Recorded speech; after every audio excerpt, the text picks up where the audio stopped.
She's supposed to be a really good pitcher for softball.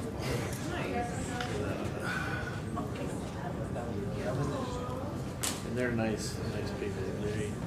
I looked over they're sweeping the porch and I was like, oh, I've never had a tenant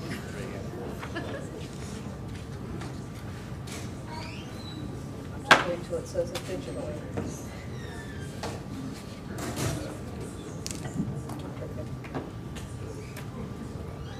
Good evening, everyone, and welcome. Please join me for the Pledge of Allegiance. The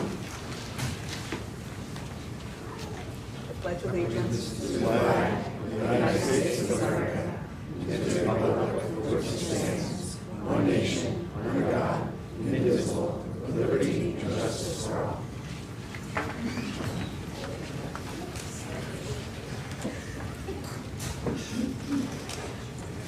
Okay, before we approve the agenda, we are going to make a slight change, and in fact, under the presentations, the presentation for CTE Technology Pathway is going to be moved right after the opening of school by the administrators. So in fact, it will be before the capital project presentation. So with that change in mind, I need a motion to approve the agenda for the business meeting of September 19th, 2022. I have Eric and Angela. Any discussion? All in favor? Aye. Aye. Okay, I'd like us to, we now are going to have a moment for accolades. It might take more than just a moment with all these wonderful people here. So with that, this is two types. We have congratulations to faculty members as well who were recently appointed for tenure, as well as to our new hires. So with that, I'm going to turn it over to Mike, and thank you, and we will give some recognition. Thank you, Tracy. And again, I appreciate this crowd, folks coming down for this. What we're going to do is I'm going to ask our building administrators to announce our new hires. And once they announce your name, if you could come up or just stand, and we're going to come over here and we'll take a picture at the end of it all.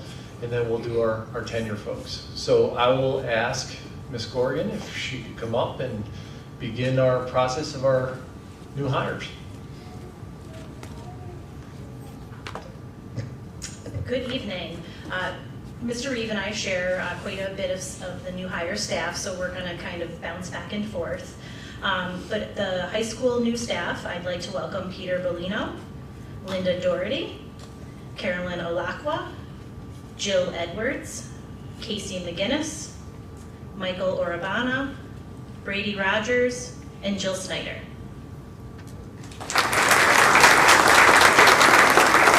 If we could have those folks stand up for now, and once everybody has been announced, we'll ask you to move over here to the books.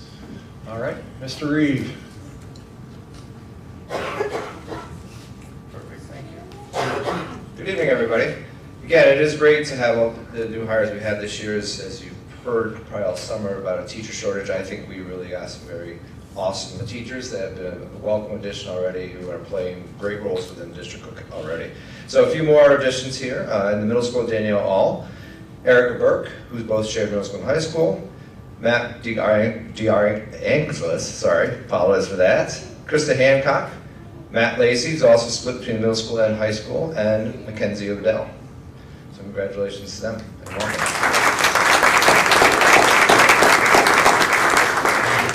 Mr. Mahan.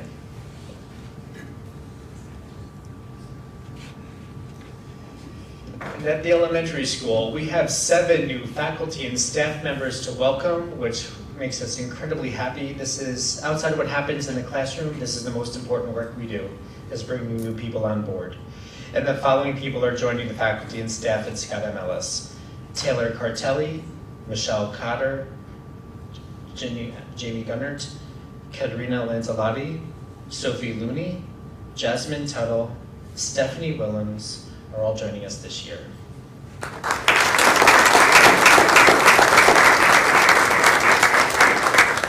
Now I'd just like to add, from a district level, we've got our new communications person, Sierra Pizzola, who has joined our Greenville community. Sierra?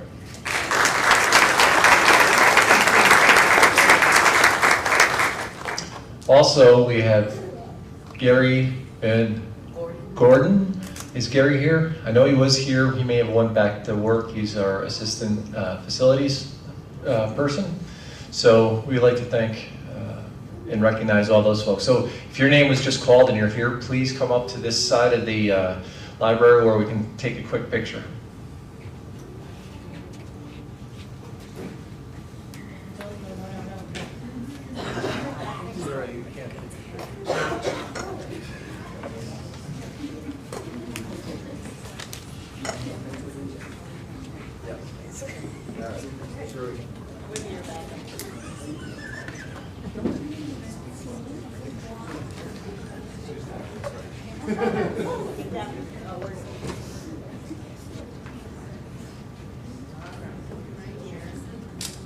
You're supposed to smile.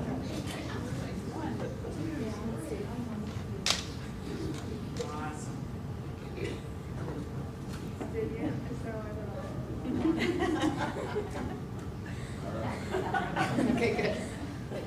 Thank you.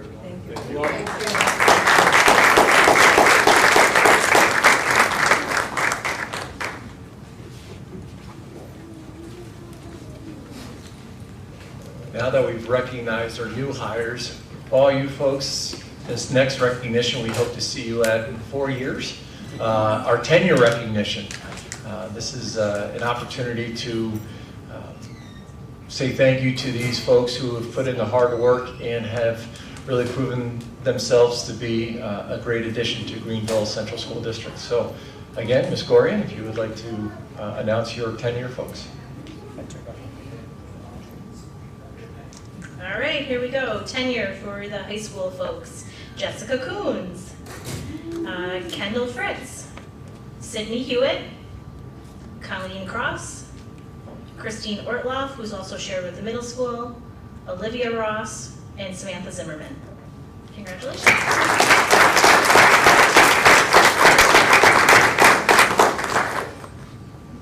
I'm not sure if she's here, but also from the middle school, we have Manya Lucci. Congratulations to Manya.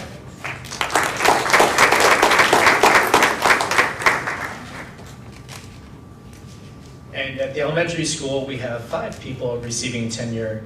2 in the area of elementary education, that is Diana Carl and Laura Rufa. In the area of special education, Kim Lavelle and Tina Schlegel. And one of our teaching assistants, Patricia Fokin. Congratulations to you.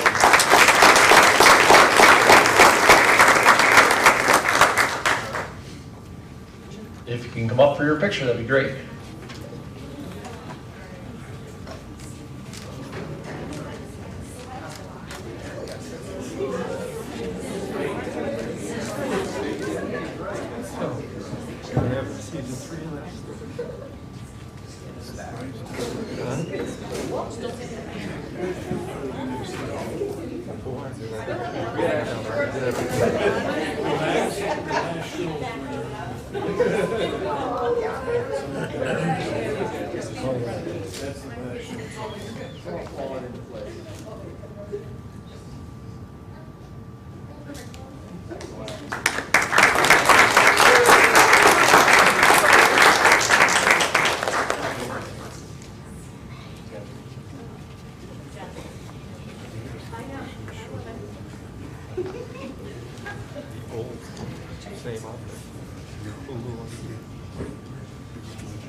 Thank you, everyone. It really is the people that make coming to work a wonderful place, so thank you.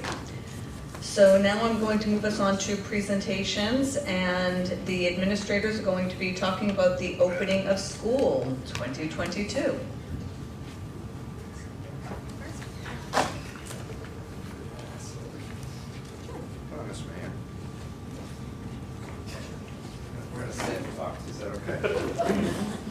Absolutely. I think they can share. They generally like each other. Sure, thank you. Kick us off. It's that one. So is that the one? Yeah. I think that you wanted me to go first on purpose so you could do that to me. So this was an exciting exciting start of the school year. Our current enrollment at the start of the school year, or at the first day, was 361 students in grades 9 through 12. We have large classes this year. Our 9th grade has 91 students, 10th grade has 90, 11th grade has 88, and our seniors have 92 students in that class. As you just were noticed, we have 4 new teachers at the high school level and 5 new middle school, high school shared teachers. We're excited to welcome them to the team. I've been around, been in some of their classes already, and it's exciting to see the connections that they're making with our students already. The start of the school year has been great. I happened to visit all of the English classes over the last week, and I went and reviewed responsibilities, expectations. The students also participated in a post-secondary readiness survey hosted by NSERN, which is the Rural Schools Project, and our athletics teams are in full swing. Open house is next Wednesday, and the teachers are geared up and ready to welcome parents back into the school, so we're really looking forward to that.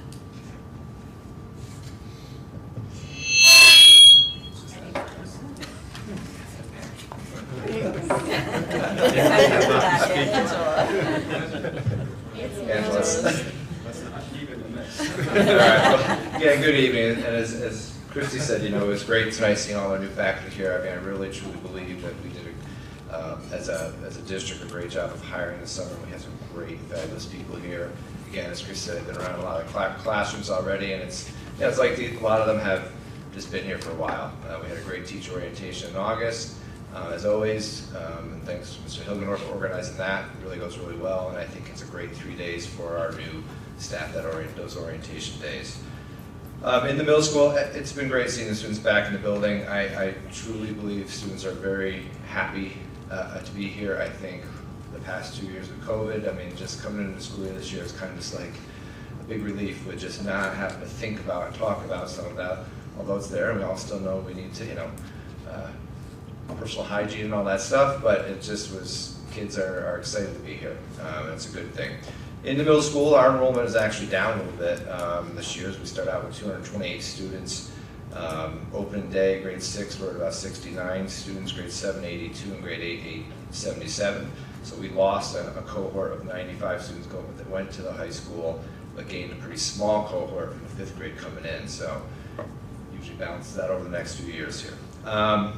In terms of different activities leading up to the start of the school, again, we did our locker day for our students to come in different days. I thought, again, great participation, a lot of energy in the hallways as always, and it really takes away some of the anxiety for that first day of school. So again, it's great to see students here, and again, just excited to have their new supplies and putting all that stuff into the locker. So it is a neat to have them here and get energy back in the building after them being away for a couple of months. Again, like Christy talked about, went to all the PE classes last week, really just, again, talking about expectations, code of conduct, some of our evacuation, lockdown type drills, and had some really good conversations with students, and they asked a lot of good questions. So it really was good to meet with them and talk about that. This year also, with COVID restrictions gone, we've done a kind of a PBIS reboot. PBIS, remember, is our positive behavior intervention support system we use in the middle school, and actually looking from some of the perception survey data from our students, our refocused in PBIS expectations this year on kindness, and really, we've always been pushing that, but we're going to be more of an effort with that as we go throughout the school year here, and also listening to some of our students from our PBIS student team. Open houses next week. Again, that will be nice again to have people in the building here. And as a building this year, again, we're continuing. We worked hard this summer on a lot of our goals, and know that we've got some initiatives that we want to continue to move forward with, or continue from last year, and some new ones that we're starting this year. So looking forward to the start of the year here, and thank you for all your support throughout the year. Thank you. So we had some exciting events before the school year actually kicked into full gear as before the first day of school, and we had the Ellis hallway walk, where kids went on a safari and enjoyed reacquainting themselves with their school. And we had about a third of our students attended, which was a fantastic event. They also made welcome back posters that could be displayed for other boys and girls once they arrived for the first day. This year at Ellis, for the opening week of school, we have 492 students. Those students is a slight increase compared to last year. As Mr. Reeves said, we had a fairly small 5th grade class leave, a slightly larger kindergarten class come in, and we gained another 8 students on top of that. Between the students who had left our district or moved into our district, we had a net gain. The 492 compares to last year 477 at the same time. So we're excited about that. We have 27 general ed classrooms in K through 5. Our pre-K classroom, which is full with 18 students on campus, and our 3 self-contained special education classrooms round out our elementary cohort of 31 classes. What's exciting around the building? Well, during the tour of facilities, you saw our library update and refresh, and we're incredibly happy about that. We're happy about a few other important pieces too. We have been working through and refining some new student arrival and dismissal routines that are working and increasing safety and efficiency at the elementary school. So a big thank you to everyone who's been part of that and making that possible. And as Mr. Reeve alluded, we're exceedingly happy because we've been able to return to flexible groupings. So teachers are grouping kids in reading groups based on their interests in books or based on their readability levels. We have boys and girls playing where they want to on the playground and not restricted to particular zones, or sitting with whoever they want to, not just with their classmates. And kids were even questioning that at the beginning of the year, saying, wait, I can sit where I want? Because for some kids, that's their only experience. You know, when Mr. Berkshire and I were welcome everyone back at the assemblies, we said to our 5th graders, remember when you were in 2nd grade and we would get together like this a lot? And it really hit me that it was 2nd grade that we did this a lot. During those opening assemblies, we talked about the important difference between joking and teasing. And we've introduced them to the idea of how to be an upstander if you see someone behave inappropriately and bully. This week we'll continue with our character ed themes, and we'll be reading Have You Filled a Bucket, which is a wonderful book. It's about 10 years old, about nurturing one another and making people feel good and not making them feel bad. And it's a great way to continue to reinforce the lessons that we're working through. I've been able to do 2 teacher observations already for brave souls who already volunteered for that. And it was great to see our kindergarten and 1st graders sorting shapes, 3-dimensional shapes based on multiple attributes. And they could sort them by color, and then they could sort them by the number of edges that they had or the number of vertices in 1st grade. And so it's really exciting to see that kind of standards-driven work even this early in the school year. And I just want to say some of the new teachers who are here launching programs like book taste testings, where they were coming into the classrooms and the teachers had set up all the tables with cafeteria cloths and placemats and a whole bunch of books for kids of different genres that maybe they only like to read fantasy, but there was also some biography and memoir and even graphic novels. And kids were only committing to books for 5 minutes just to take a taste of the book and to explore, seeing maybe they'd be willing to read from different genres as they go through the year. That was really smart work. So we're excited to see those things happening at the elementary school. Thank you. I would just like to add, well, blue light's on, nobody. It's not switched. I would just like to add, I think Pete touched on something that I just want to kind of follow up on. He talked about the buckets and doing good things and feeling good about, paying compliments, making people feel pretty good. One of the things that we kicked off, obviously getting back to school and getting back to a new normal without the COVID restrictions and things like that. One of the things we also were dealing with was some untimely deaths and things like that. We talked about finding your marigold, and what that really revolves around is be that person, find that person who is going to nurture and make you feel good about being a teacher, having a positive impact on your colleagues. Really look to feed in a good way the people around you. And so when Pete was talking about having that with students, it really has become a theme for the district and the way we've started the school year as a rebirth for all of us. You know, it's really generated towards new teachers and a directive towards new faculty and staff to find that person in your buildings who are going to feed you in the right way. And we've really built on that, and we've really revolved a lot of our opening day around Marigold. So it's great to see it's even with our students. So I'm really pleased with the way the school year has started off. So thank you.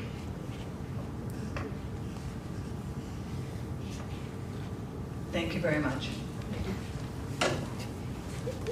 We're having mic issues today.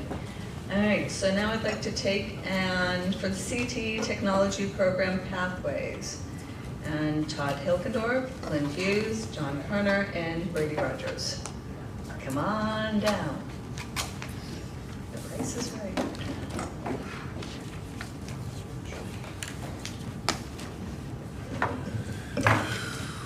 Good evening, everybody.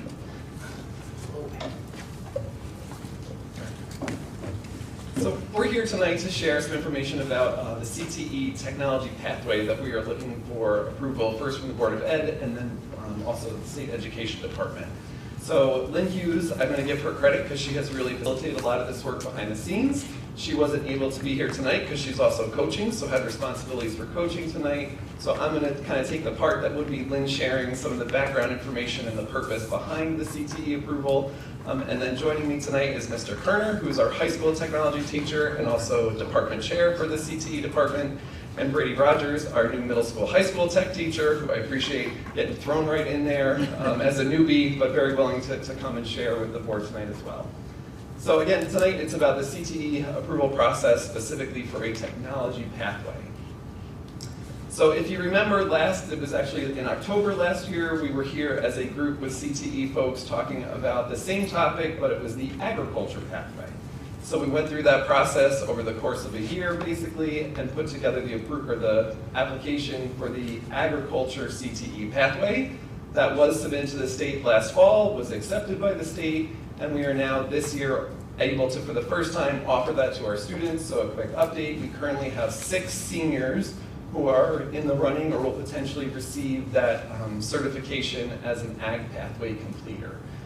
And then there are also some freshmen, sophomore, and juniors, but specifically for the first time we will have some seniors graduating with that new pathway, which is very exciting. So some of this should sound familiar, hopefully, because it's a lot of the same information we shared last year when we were presenting the ag pathway, but wanted to share some of that same information, and then we'll get into the specifics of the tech engineering pathway that we're looking for approval for. So this is a process that is put out by New York State Education Department for local school districts to create pathways in CTE education. It's really a 4-step process. Within each one of these steps, there's a lot of other smaller steps and items that have to take place. But the 4 big steps, the first one is a self-study. That's basically us as a school and the CTE department over the course of about 8 months. We started it last winter into the spring. I'm really looking at what are the different options that we have within our CTE offering for technology courses.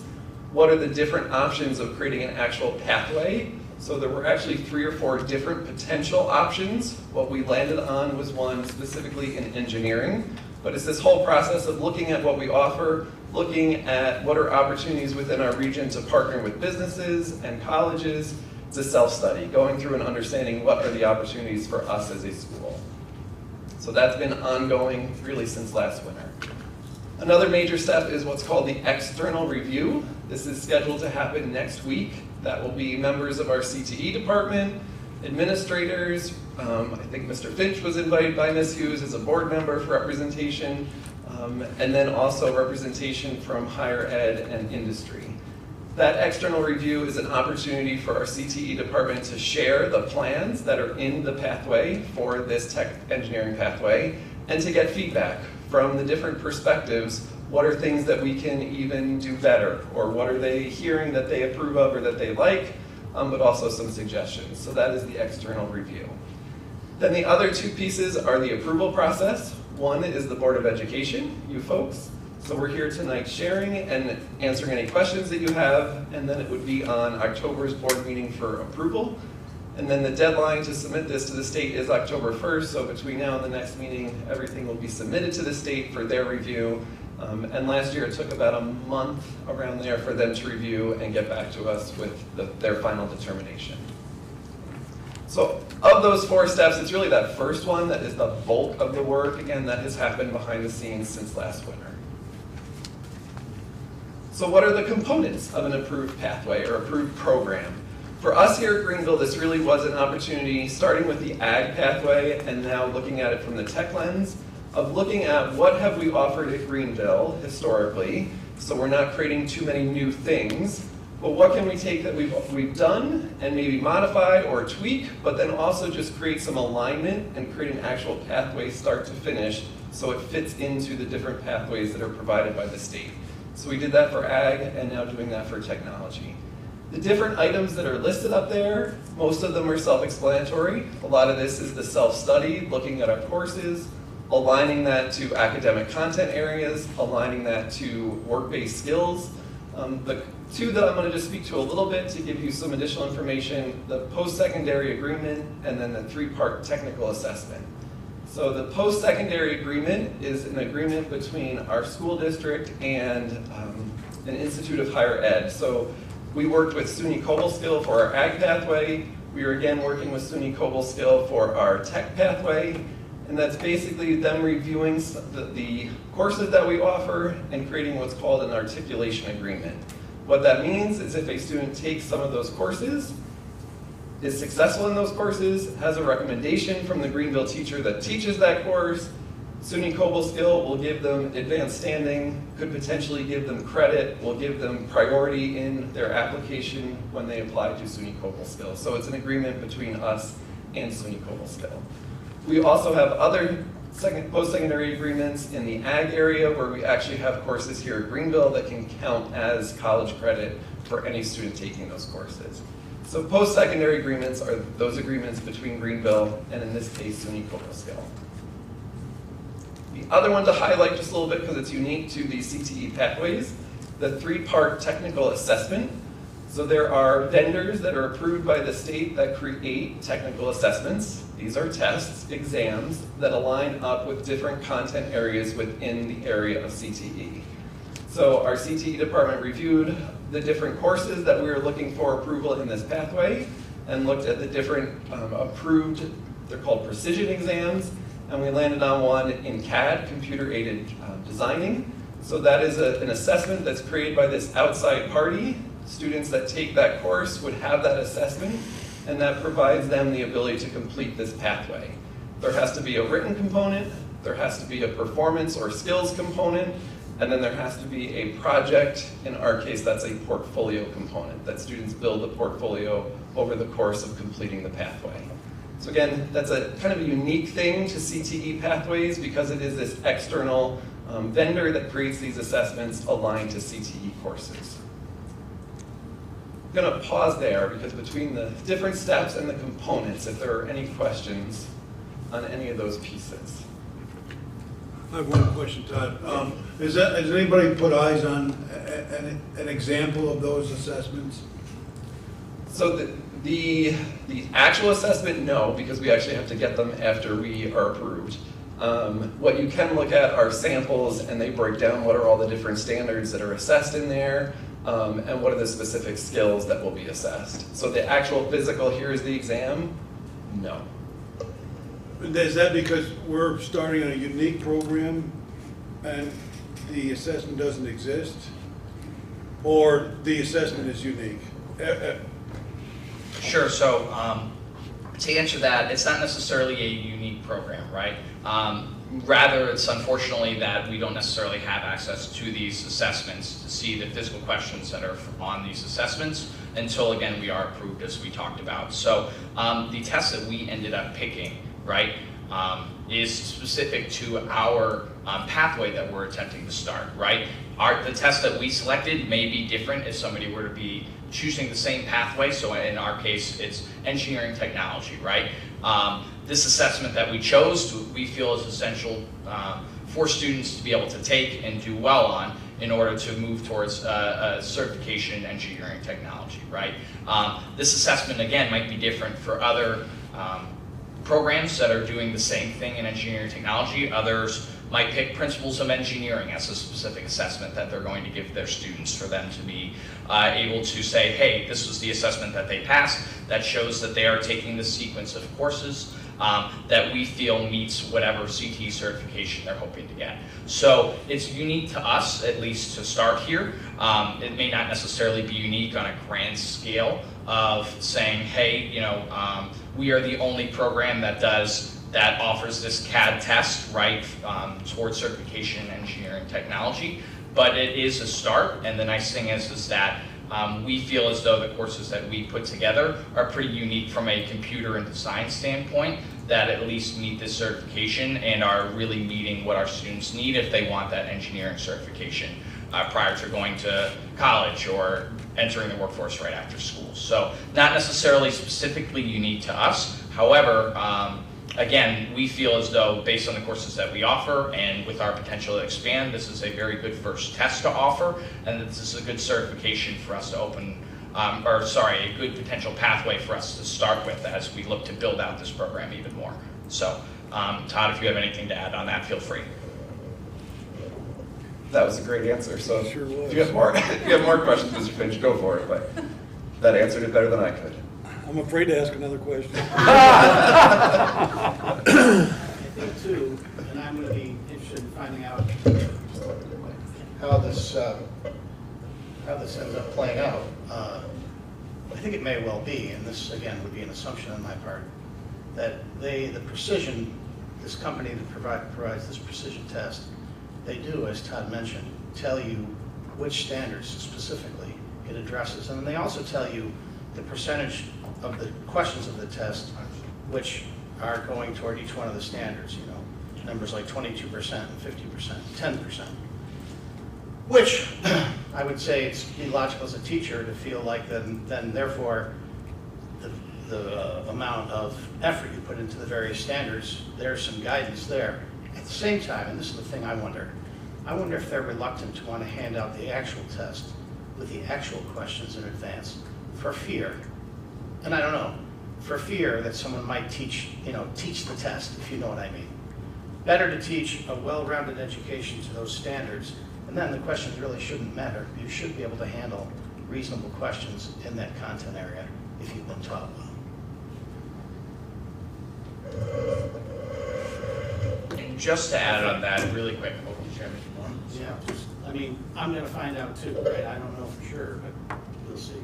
So yes, it ends up giving you that percent breakdown, which is really nice. Again, it gives you an idea of, sadly, for better or worse, how much, it maybe, for instance, when it comes to the engineering technology certification, the CAD test is going to give you a percentage breakdown of this is how long we're focusing on 2D design, right? This is how long we're focusing on, a specific part of CAD that these students can end up building towards to take this test. But along with that, I found that as much as sadly they're not offering you the questions, it is also really nice because they're offering you that guidance of saying, hey, this is how we're going to develop our courses to better meet the certification. And along with that, they do a really, it seems like anyways, a good job of breaking down the standards and objectives that you should be trying to meet. So while they're not providing us the test, they're saying, hey, here is the percent breakdown, we believe, of the things that are going to be on the certification test, and here are the standards and objectives that meet and eventually make up each of those percent different topics that they're looking to meet. So as much as they're sadly not providing us questions, they're at least providing us standards and objectives that we want to meet and that we're looking to develop our classes, our program around, so that we have an idea. But again, sadly, it's not one of those deals where they provide you the exact test until you're certified. So.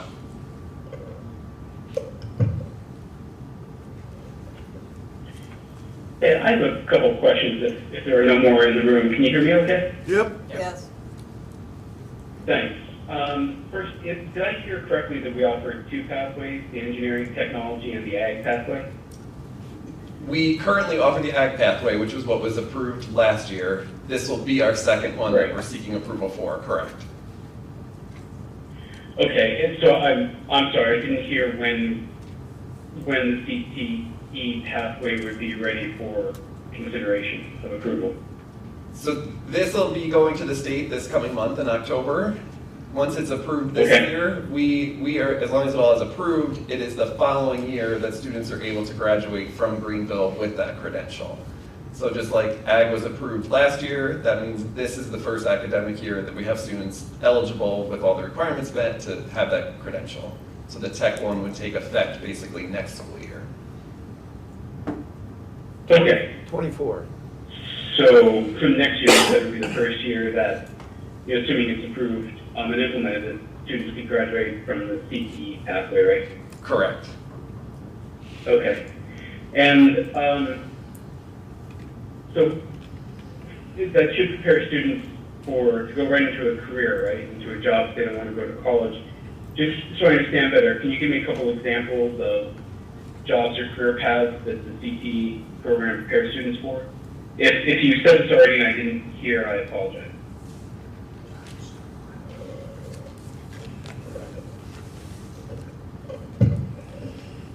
Well, depending on how you want to define career path, if that includes going to college first, then I think the pathway would prepare you well, as Todd described, for going, say, to Coalskill, where you may even have a credit or so, maybe, or some kind of a placement preference because of this pathway. So you're a little bit accelerated and well grounded to start your career at the college level. In cases where people don't want to go to college and they want to go to apprenticeships, then these courses and other courses not in the pathway also, let's not forget that those valuable courses still exist. But these courses would prepare students for that kind of work in an apprenticeship.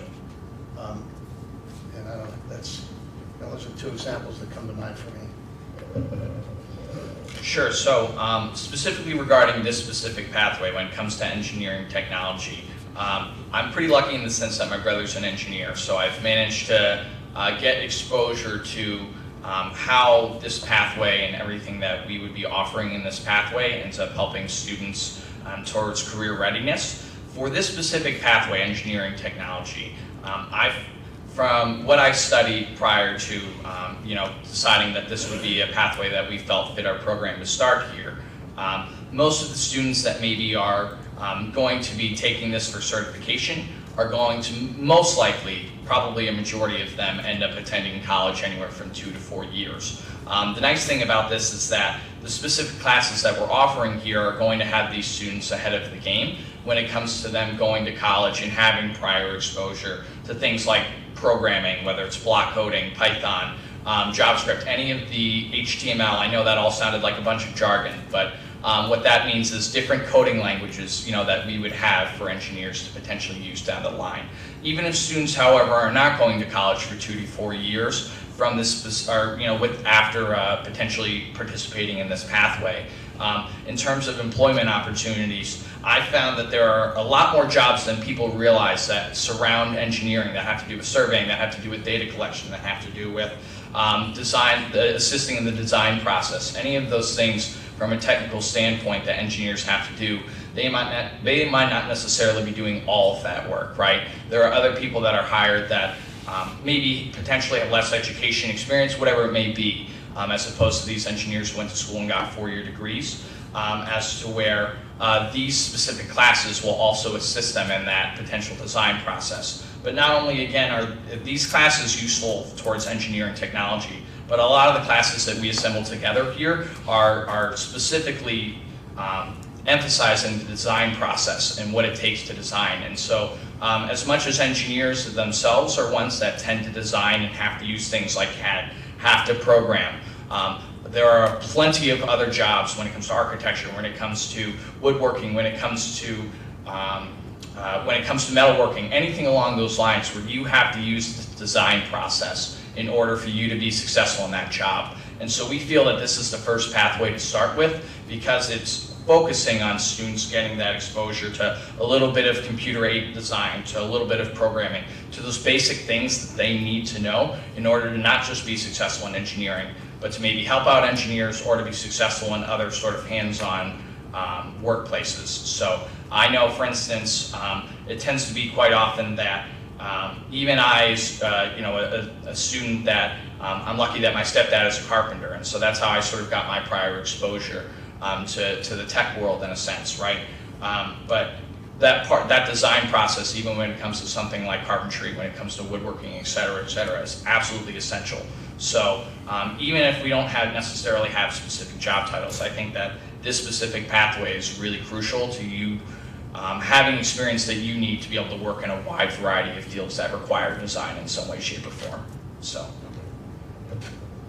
Great, that's a great answer. So, I mean, just to be clear, the pathway and the opportunities it provides sound terrific and fully supportive. My question really comes from maybe a broader interest in understanding, the extent that we're, trying to serve students that aren't going to go to college and need to be prepared to enter the workforce right out of high school, whether it's in an apprenticeship or otherwise. I'd like to understand what we're doing to support them and make sure that they're ready. I understand that there are elements of this pathway, if I heard correctly, that go to that, and it also helps students who are going to go to 2-year or 4-year programs, like you said. So maybe instead of belaboring the point now, if I could ask for some follow-up information when possible, just to find out more broadly whether it's the ag pathway, this pathway when it's implemented, or other classes offer, what we are doing to prepare students for careers that don't require or include going to college of any program. Yeah, so, I'm sorry, go ahead. And if I could ask one quick follow-up question and then I'm done, I'll pipe down. How do you, for this and for the ag pathway, how do you measure program effectiveness? It all seems really good, but how do you evaluate it? Well, I'm going to let Mr. Hilgendorf speak to that a little bit, but I think we're depending on some of the feedback we get from our evaluator at the COBOL skill level and so forth. To answer your first question more completely, the courses that are not part of the pathway are courses like electricity, and that course, probably you can intuitively guess, would prepare students well to become electrical apprentices. That's the way I teach the class, frankly, because that's what I was. I was an electrician at the Eastman Kodak Company for 29 years in both construction and maintenance. And as much as I'm able to, I run my class like an apprenticeship.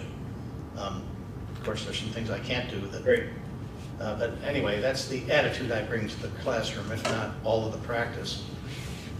Another class that I have is construction and engineering management, which to some extent would have fit in the pathway, but the construction part especially, and the engineering management portion of it also prepares students to be working on the job, say on a work site.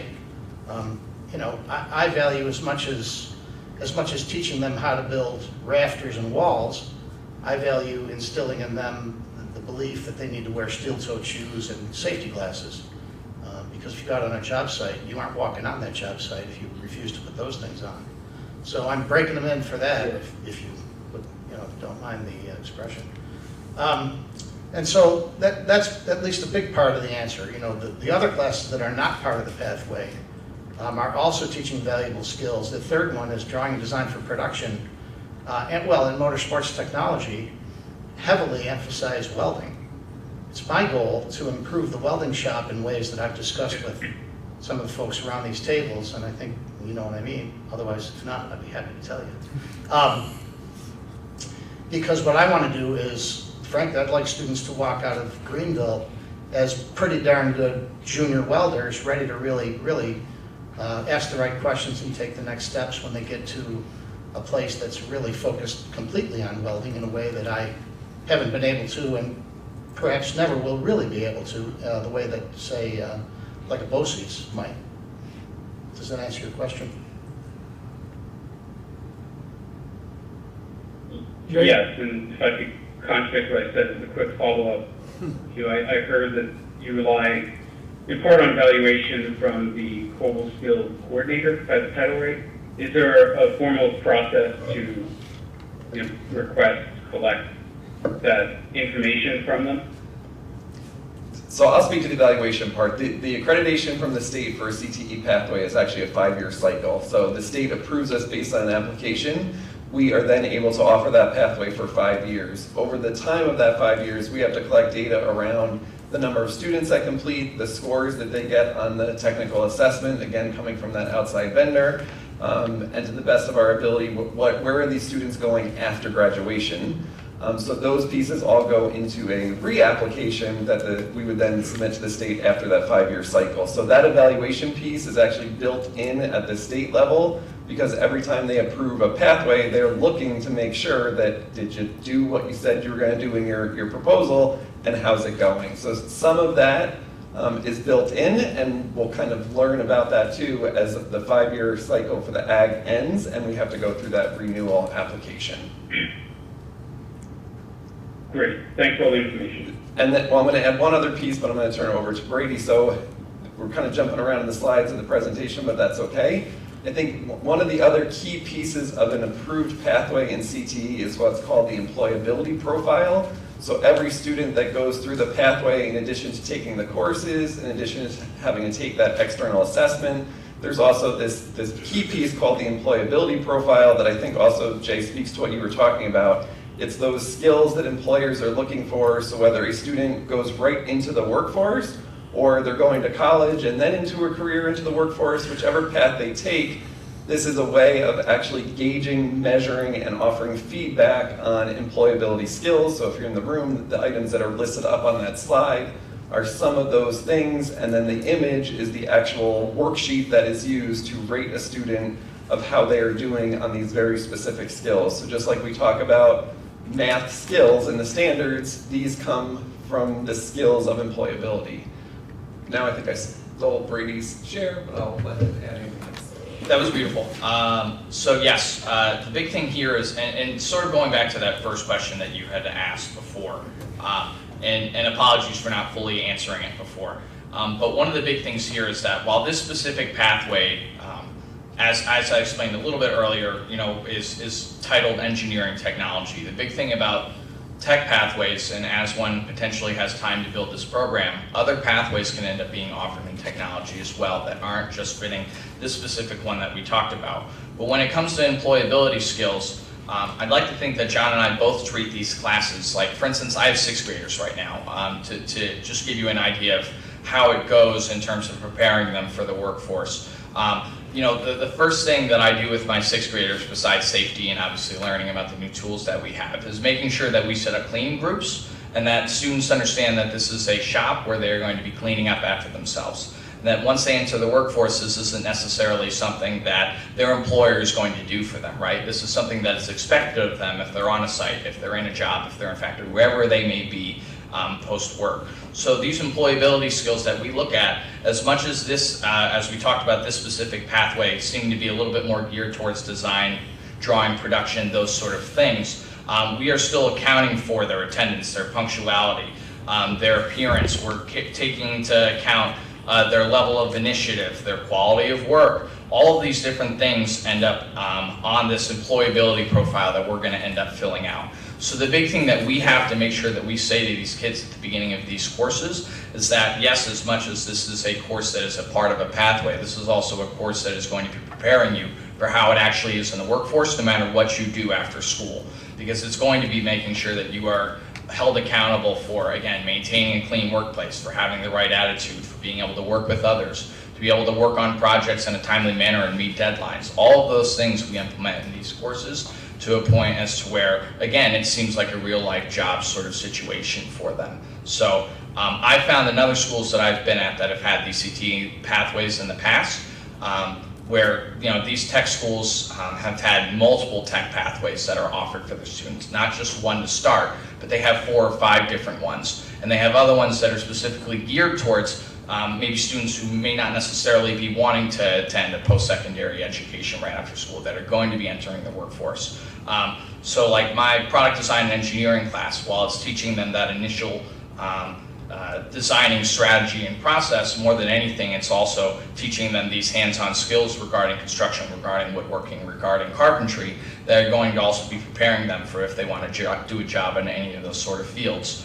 So these classes, may specifically be geared towards computer work, but then it's once we get to the projects that we're doing and the different employability skills that we're trying to implement in these classes outside of just what the title to these classes are, which is really essential towards prepping these students and making sure that these students have an employability profile that seems professional before they either go into the workforce or wherever else after.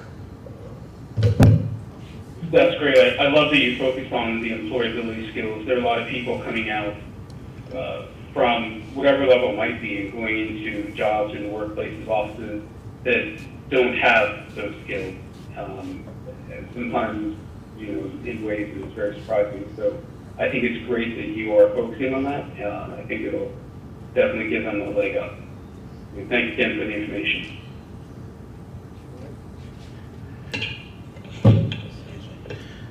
I have a question.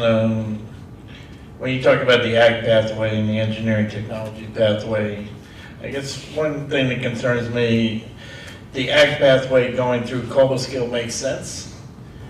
The engineering pathway, I'm an engineer, it doesn't make sense to go through Cobleskill. I would maybe SUNY school, even though it is, through Stony Brook, Buffalo, RIT, RPI, or Cornell. It's just not something, if somebody wanted to continue engineering, they would think Cobleskill. So it concerns me, you had mentioned earlier that it's accredited, and it's not a guarantee that it is, hopefully it would be. But if this course would be CAD, computer-aided drafting is something that's working, perhaps it would be something to partner with an actual engineering unit, a school that would certify it either through, sometimes you can get these courses that handshake through a community college and they handshake through with a 40-year university. But it worries me why Cobleskill. So good question. One of it's called University in the High School or College in the High School courses. There's a specific set of rules that we need to follow in terms of offering courses in the high school that fall under that are SUNY related. So we have, for example, English, which is through Columbia Green. Columbia Green being our local community college, we actually have to go to them first. If they don't approve or they don't have a course that aligns with it, then we can go somewhere else. SUNY Cobleskill has been the one that has just partnered with us really nicely in recent years and worked with us. So there's two different pieces there. One is an articulation agreement, which would just allow a student, if they complete it here, Cobleskill might give them an advantage when they apply there. The other piece that we're working on is just the SUNY credit, which I think kind of address your concern, is by completing the course here at Greenville, you get SUNY credit on a SUNY transcript that you can then take to any four-year school that you want to go to. The actual reaching out and partnering with other schools for those types of agreements gets tricky with the SUNY rules of us as a public school working with SUNY systems. The other piece that it's noted in here that we're actually also working on, but don't know if it will all work out, is we have a partnership with Siena for our computer science course. So we've only offered kind of their level 1 computer science course that is not college credit bearing. There is the opportunity, and Brady's actually teaching that level 1 course this year. There's an opportunity, if another potential option, of building off of our partnership with Siena. And this is just a start. The big thing is that for any CTE program that I've seen, that I've been a part of, et cetera, in the past, they have to get started in some way, shape, or form, right? For us, Siena College is the one that we're going to partner with, that hopefully through the course of time, we can get in better computer science courses that are specifically focusing on Python, Java, any of those sort of other things that we need to worry about when it comes to those key engineering languages that they're going to be learning and using at a four-year degree school, right? So as much as again, I understand your concern. Sadly, there are specific limitations that we have to worry about, and this is just a starting point, right? I am lucky enough to have attended Cornell University. My brother attended Cornell University as an engineer there. We know quite a few people in both those departments, so down the line, and there's always potential that we could get lucky and have some sort of partnership formed there, although as much as I love Cornell, I will tell you it's quite a time. Okay, thank you for that. I just wanted to make sure, and also for an engineering technology pathway, computer-aided drafting is good. However, every company that has computer-aided drafters, there's no engineers sitting there doing CAD. They're not going to pay an engineer to do CAD. You have to understand, it's a software. You don't have to understand engineering. It's how you manipulate the software to get what the engineer wants. But, like you said, it's a start, and there's other pathways that you can choose. I guess that was the pathway that was most wanted software-wise. It teaches both software as well as the entry level into this pathway. So, okay, I understand. Thank you. So I, of course, have questions, because what would a presentation be without me asking a question? First and foremost, I love this idea, and I am absolutely biased, as my oldest is becoming an engineer, and I think that there's a need.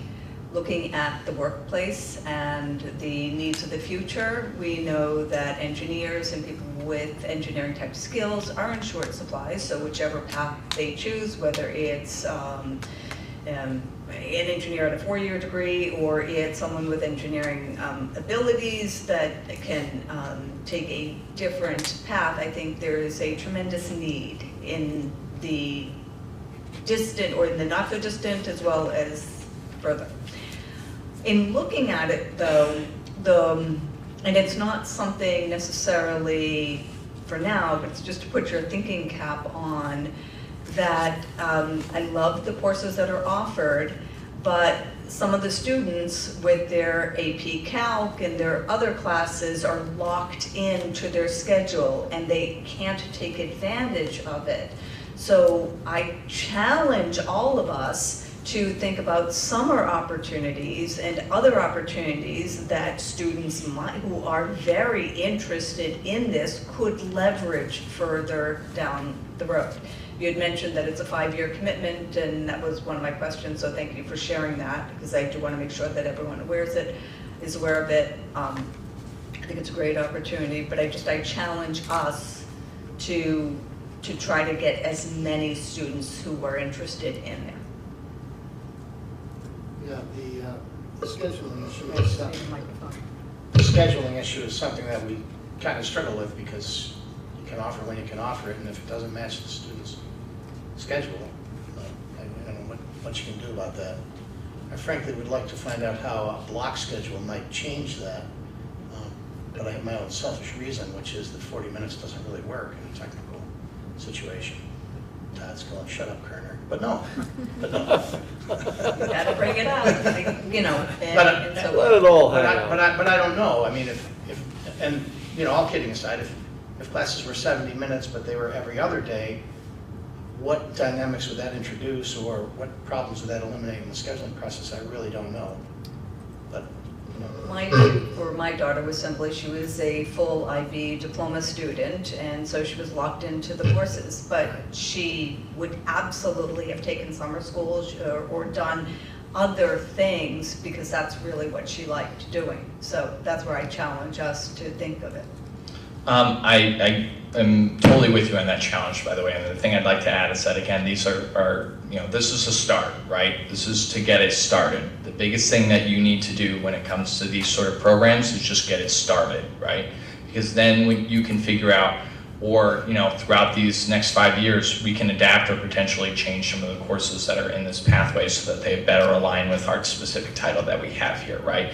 We can make these courses potentially more challenging and try to pair up with different universities so that we can offer courses that are college credit, that are still using calculus, et cetera, et cetera. So if these students that, like myself, were dedicated to calculus, dedicated to physics, ninja physics as we call it at our school, because we were too poor to offer AP or anything like that, okay? So like, these are the things that I certainly want students that are, again, maybe looking for the specific pathway, but that still have those obligations, that maybe there's just that 1 or 2 extra classes that they can take once per year that really end up helping them. The big thing that, if you guys notice on the page that we have after our course list here, it talks about a potential plan of, these students maybe take 1 class in grade 9, 1 class in grade 10, 1 class in grade 11, so on and so forth, so that there's just that 1 extra class that they need to take that allows them to then potentially have this cert, right?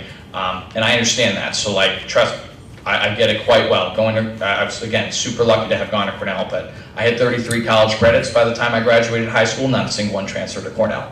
So it's just one of those things, We're maybe a little bit more lucky when it comes to an RIT or something along those lines, in the sense that they may have more eligibility in transferring. But again, it's a process to set this up, and this is a start. And if we can just even have that 1 extra class that students that are locked into that sort of thing feel as though provides value for them as they're moving towards this cert, then that's what I'm hoping for. But again, this is just a starting process. So,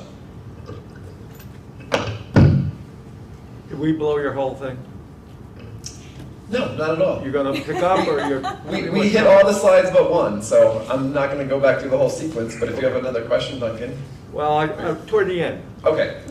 Duncan, just use your mic, please. Thank you. So I'm just gonna cycle back because I wanna make sure we hit on most of these things, but there's one key piece that I just wanna mention. So this one, just benefits. What is the benefit of having an approved pathway? We have the ag pathway that the students that are in that pathway are now benefiting in this way, the items listed up on the screen, and the tech pathway would really just add an additional opportunity. I think a key piece, and the conversation that we just had is a good add-on to this point, is we started this from the lens of what are we already doing at Greenville that we can just create some alignment to. Yes, we're adding that outside assessment piece. Yes, we're making sure the employability profile is happening, but we're really working within what we already do at Greenville and enhancing it. That doesn't mean we can't think bigger and down the road. Is there a course that would go nicely in this pathway that we haven't offered in recent history or have never offered? Can we add something like that in? That's a conversation we can have. But at the end of the day, this really is about building additional opportunities for students. So the items listed up on the screen, I feel like we really kind of touched on a lot of these. College and career ready, that workforce piece and the employability part. The one piece that's just specific to CTE pathways is that students who complete a CTE approved pathway are eligible for the 4+1. What does that mean? New York State graduation requirements, students have to pass 4 Regents exams and 4 Regents courses. And in recent years, it's then this +1. So up on the screen there, just the visual, they have to have the 4 Regents exams in ELA, science, math, and social studies. And then the +1 options are listed down the right-hand side. It could be another Regents exam, so another exam in social studies per se, or another exam in science. But the CTE pathway can also act as that +1, specifically because it's an approved pathway and it has that outside vendor assessment that's part of it. So I think that's a key piece, because for some students, this creates a different pathway to graduation and a different opportunity because it has that +1 ability. So that was the one piece that didn't really come up in conversation. These other slides, this was spoken to very well by Mr. Kerner and Mr. Rogers. Just the different courses that we are looking for approval in this pathway. This will be reviewed by state ed. The sample kind of schedule, just to show over the course of a student's 4 years in high school, how they can meet all of the requirements of an advanced Regents diploma and also incorporate in the requirements for this specific pathway. And then the employability profile, which was also touched on quite a bit, so I feel like we're good there. So that just leads us to, if there's any other questions, now would be the time. Go ahead. Up to you. Good. I have 2 questions. One for you, Todd. Are you looking for approval of this tonight? No, tonight was just the share and because I didn't get information to you, and if you have other questions afterwards, you can certainly. So the process, as put in your presentation, is it says board approval, and then it goes to state ed. You said you're going to submit to state ed by October 1st. Correct. So when is the board approving this? The board approval can be in October. What is needed for the October 1st piece, and that's why we wanted to share tonight, because last year the timing got a little out of whack where we didn't even share until October, so we wanted to make sure we were sharing tonight. The application requires Mr. Bennett's signature and Ms. Young's signature, just that the district is supportive of this. In terms of actual approval, the board would look at it at the October meeting. And then state ed is also looking at it October, November, hopefully within a couple months they get back to us. Okay. I absolutely agree with this 100%. It looks like we're actually trying to up our game a little bit, bring some higher technology to Greenville. On a personal level, to go with what Tracy said, that when my son left Greenville to go to Clarkson for engineering, he had strong math, strong science, but he was way behind. And he didn't even know what Excel was, or any kind of spreadsheet, or any kind of computer programming. And it wasn't because he wasn't doing his job here, it just wasn't offered. Yep. But you can have a wonderful program and a wonderful set of plans, but you have to have students. And we discussed some of that, Tracy with her daughter, with a full schedule. I ran up against that, and I remember a conversation, and I had a great principles of engineering program, but a student and his parents came to me and said, well, he's going to be an engineer or wants to go to engineering school. Should he take physics or should he take your program? And my program was growing at the time, and we did a lot of great stuff, but how do you answer that question? Because I knew that physics was a necessary component of engineering. And I thought that the particular student needed that course, but how do you go into an engineering program and not really know what it was? I had a great student, graduated valedictorian, went to RPI and as an engineering student, 4 years through RPI and all the money and all the classes, and she said, I hate engineering. Her mother was gonna kill me. Because I basically taught her into becoming an engineer because she had a false picture of what it really was. So anything I can do to help you guys get this going, because I'm all about upping our game a little bit, or quite a bit. So I'm in full support of this. Thank you. But I do agree, it's a long way to go. But it starts with getting 4 kids interested, 5 kids interested, and then if they see you doing, if the building sees you doing really good stuff, it'll grow. Correct. I agree with a lot of what Dave said from a different point of view. We asked you guys a couple of years ago to take a look at different pathways. And what's happened over the last couple of years, I want to commend Todd, you, and the rest of the faculty, but clearly you were the orchestra leader on this issue, and I appreciate that very much. Thank you. I have another question, however. We have a lot of kids in this school district who really come from families that don't have a lot of extra money. Mr. Kerner talked about he doesn't let kids in his class without steel-toe shoes. I happen to know how much they cost. It's not a... I hope I didn't give you the wrong impression. Okay. I actually don't have that rule because Oh, it wouldn't you be did give me. financially- it wouldn't be financially tenable. Well, that's what I was going to ask. If there was something we could do through some of the community efforts or whatever to create a pool of funds to get, I'm wondering if we turned away students because they didn't have capabilities. If the answer to that is no, then I'm done. No. Okay. No. What I try to do is make them aware of the fact that out there on the job site, now in my room, they have to wear safety glasses, but I'm providing those, of course. But the rule that I have is no open-toed shoes. Sneakers are okay, although I tell them frankly, I'd rather you didn't. And also kids seem to be in a competition for who's got the prettiest footwear, boys and girls. And I tell them, this is not the room where you keep things nice. There's a lot of oil flying around in here, so don't blame me if your shoes get a stain on them. And I've had some kids bring boots in and leave them in lockers in my room and stuff like that.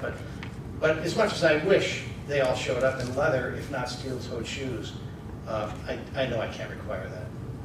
Okay. Yeah. Yeah, that was very much a phrase to say, hey, we're trying to let you know, if you end up out in the job site or something along those lines, the expectation is that you may necessarily have the proper, footwear, all that sort of stuff. So it was just letting them know, hey, we try to hold similar expectations to what it might be once you're officially in the workforce, and are making income enough to hopefully potentially buy one of those pairs of boots. Any other questions? I have two, but I think they hopefully be fairly quick. One is going back to a question, I think it might have been Dave asked. First, just to make sure I understood correctly, if I heard right, Todd, I think you said that to submit the pathway application to state ed, it requires a signature of the board president and the superintendent, but not the board approval. The board approval can happen after submission, right?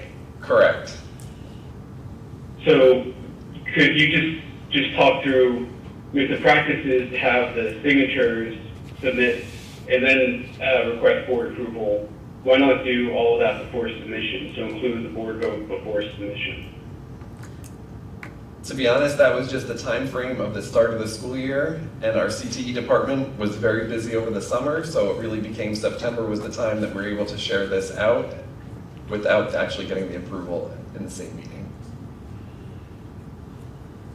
Yeah, the October 1 deadline is difficult working with teachers because there was no way to do this last spring to get all the pieces in place. So to try to do it in the fall at the start of the school year, including the external review, it's just a matter of dates and times, and getting everybody around the table is a challenge.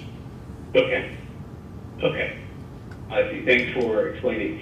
Again, this sounds great, fully supportive, and it'll create some great opportunities. Question for Todd or anyone else in the room, as this is almost ready to be submitted and past that milestone, great accomplishment, is there something else behind it? Is there another pathway that you think makes sense for us to try to develop? Or something else to supplement the ag or CTE pathways that might be next? Or so you set me up, and then move on to something different? You set me up nicely, so thank you, Jay. So Ms. Hughes, again, this would have been her sharing a lot of this information because she has done a tremendous amount of work behind the scenes. One of the things when I talked to her today about this is what I'm going to be sharing, this is what we'll be presenting, she said, make sure at the end you mention that now we're looking at business and then we're looking at facts, family and consumer science, because there are also opportunities within those two areas to have a pathway as well. So that would be the plan with this getting approved, then turning our sights to the other areas of CTE for facts and business as well. So there are opportunities there as well. And one last thing to touch on. What was the second one? I heard business, but not the other pathway. Family and consumer science, facts, previously known as home and careers. Got it. Thanks, Todd. You're welcome. And the last thing, really quick, a school that I student taught at, that I went to that school because I wanted to see how their CTE program was. This is a fully formed CTE program in which they had a pre-engineering sector. They had one teacher that was specifically focusing on engineering, one teacher that was specifically focusing on any sort of wood shop, any sort of carpentry, et cetera, woodworking skills and metalworking skills. They had one teacher that was specifically focused on construction management, et cetera, et cetera. So because they had 3 teachers there that were all certified, they were able to offer 5 different tech pathways. So eventually, there is something along those lines that can be a possibility. But again, just getting each of these different programs, like Todd said, in the door to start something like this is a process that we hope to do. Thank you so much. We appreciate the board's support, and I want to thank John and Brady again for spending the time tonight to share. So thank you. Thank you. Thank you very much. All right, so now I am going to turn it over for the capital project timeline and scope of work from SEI Design Group. We have Matt and then and Joanne. And part of the reason we need everyone to use their mics is because of the recording. We can hear it, but if you listen to the recording afterwards, you can't always hear people talking.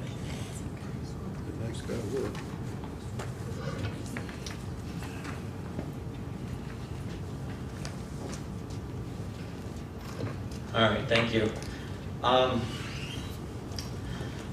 not sure how you'd like this to work. I know we have Chris DiCarlo from Donegan and Company. Do you want him to come down with us? I can get through my... Yeah, let's have Chris join us. Yeah. Join the group too, because again, I think the time frame, not only from a construction standpoint, but a financial and a budget standpoint, really need to tie together. So this is really an opportunity for the board to listen to why things are scheduling the way they're being scheduled, both from a state submittal and scope and sequence, as well as the financial side of things. So. Right, and I've covered some broad strokes financially in this forum in the past. I will leave those out tonight. I'll cover our proposed scope and budget, but I'll get started with the slide deck here. Just our agenda for tonight, very similar to what we've talked about a few times before, but this time I want to update everybody on the process we've been through. We'll of course review the scope of work that a lot of effort has gone into the budget, referendum schedule, which is the now until a potential referendum vote, a potential project schedule, which is a post-referendum actual design, permit, and construction schedule, and then we'll have some, hopefully, I don't talk your ear off, and we've got some time for questions before everybody's too tired. I'll get right into it. So the process, as I mentioned, it's been at least a 2-year process of talking about a potential project. I've been part of the process for not quite the entire time, but SEI Design Group, my company, was involved in the building condition survey actually earlier than you were scheduled to have the survey done, in hopes to build the foundation of a responsible capital project. So we did those visual inspections. In addition to that, we of course interview folks, staff, and had several discussions with building committee members to gather curriculum needs and layer those things on top of the physical needs of a building, of your facilities, to keep them sustained and working properly. And the rest of the story is about compiling that information, assigning costs to it, reacting to the cost of construction, prioritizing, revisiting committee, prioritizing again, and then getting down to sort of a well-oiled, sort of shaved and streamlined project that that I think we can be confident is a responsible presentation to the public on what Greenville's next capital project could be. So we're to the point of this the project scope and budget, which I'll jump right into. So the proposed scope of work, I'll go down a list of the scope of work items. Again, we've talked a lot about all of these, so should be no surprises here.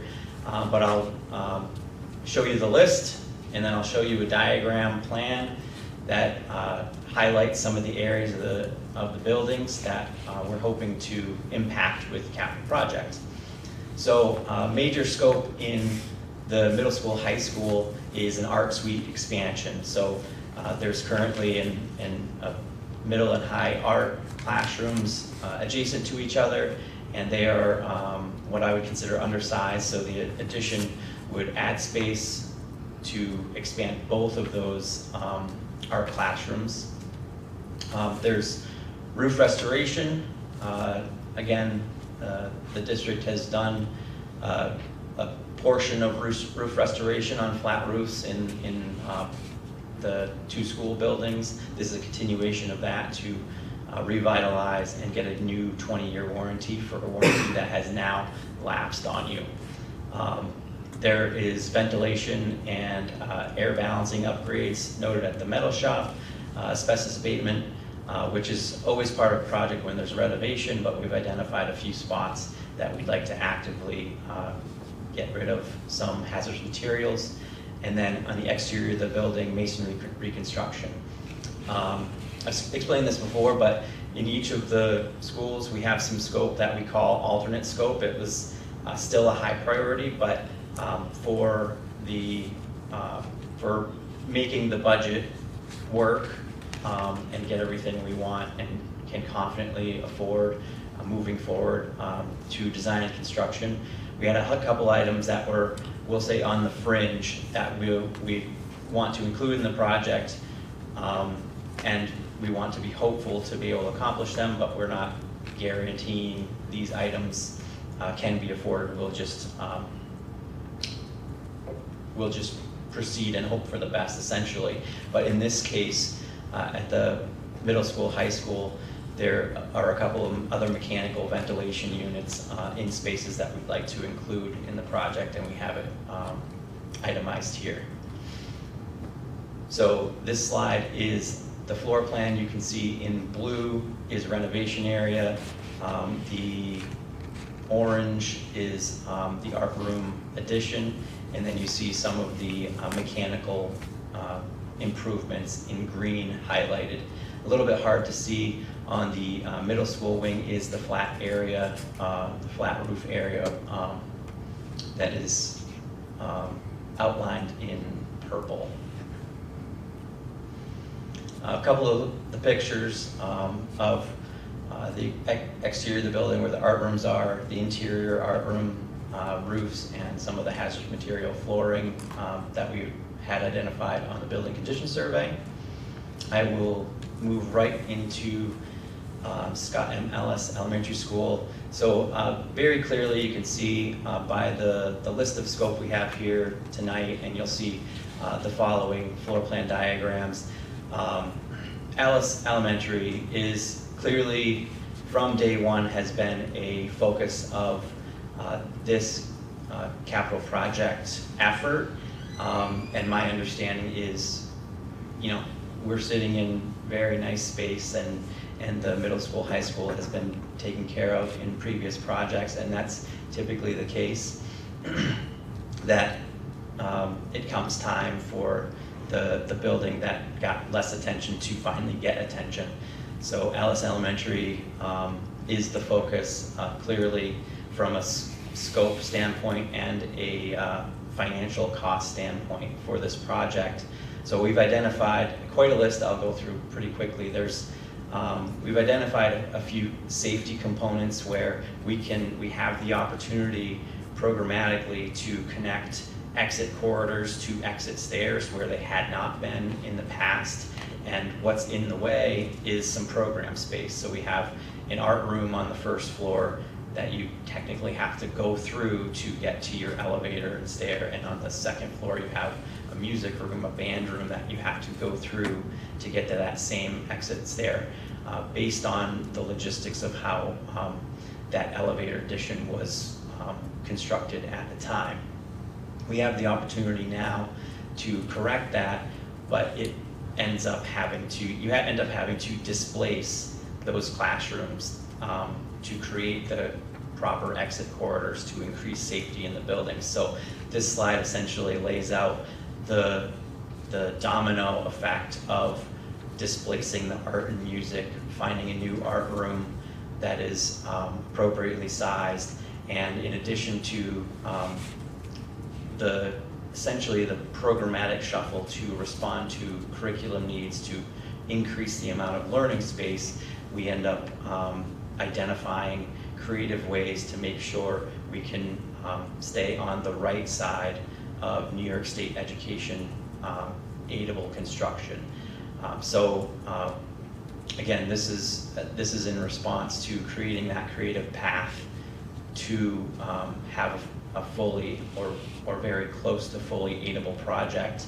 And it, I'll go on, it includes improvements to right size and include a restroom in a pre-K classroom, We have an opportunity to enlarge some undersized classrooms, like a 5th grade classroom on the 2nd floor.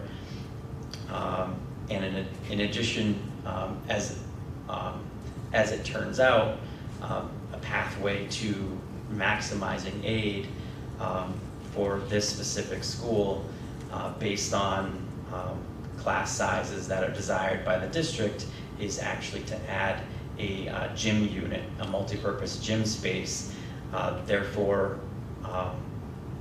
creating available state space where your existing multi-purpose gym is, and expanding your programmatic space for art, pre-K, resource rooms, and other support spaces within existing space in the building where we can maximize the state aid for the work. Again, it's the second slide of scope for the Ellis Elementary School, because we are really focusing in on the classrooms in the building and upgrading and modernizing classrooms that in some cases are very much original to the building's construction. So we, included in scope at this point, we have renovations to the front wing classrooms. It equates to about 22 classrooms out of a building that is in the 30s, 32, 34 classrooms total. The boilers in this building are the older of your campus right now, and they're getting to the age that they're going to be beyond their useful life. So it was important to include the heating system boilers in the project. Again, as I mentioned, there's flat roof restoration to re-up on a 20-year warranty included. And then we have ventilation, plumbing, and electrical upgrades that have been identified in the building condition survey process to make sure we're replacing the older items in the building that pose a maintenance cost risk or even a safety risk when it comes to electrical wiring that's getting too old, or mechanical systems that your maintenance staff can't find parts for because they're too old. So again, as I mentioned, in the middle school, high school, we have alternate scope in this building. Of course, as construction costs allows, we would love to do more classrooms in addition to the 22 that have been identified and the others that have been identified as programmatic improvements. There's door and hardware replacement along corridors, mainly into classrooms. The district has done well to add electronic locks to classrooms, but the doors into those rooms can stand to be replaced, refurbished, and upgraded with the rest of the hardware.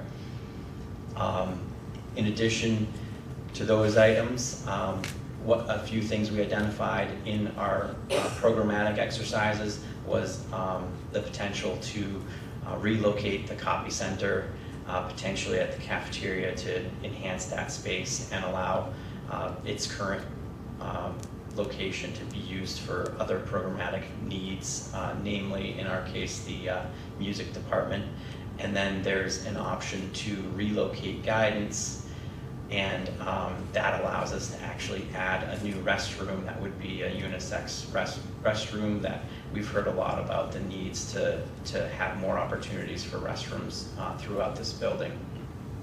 So as you'll be able to see, I apologize for this being on the small side, but blinking at the floor plans, in the lower left there is the ground floor plan, and as we build up to the first floor and second floor above it, but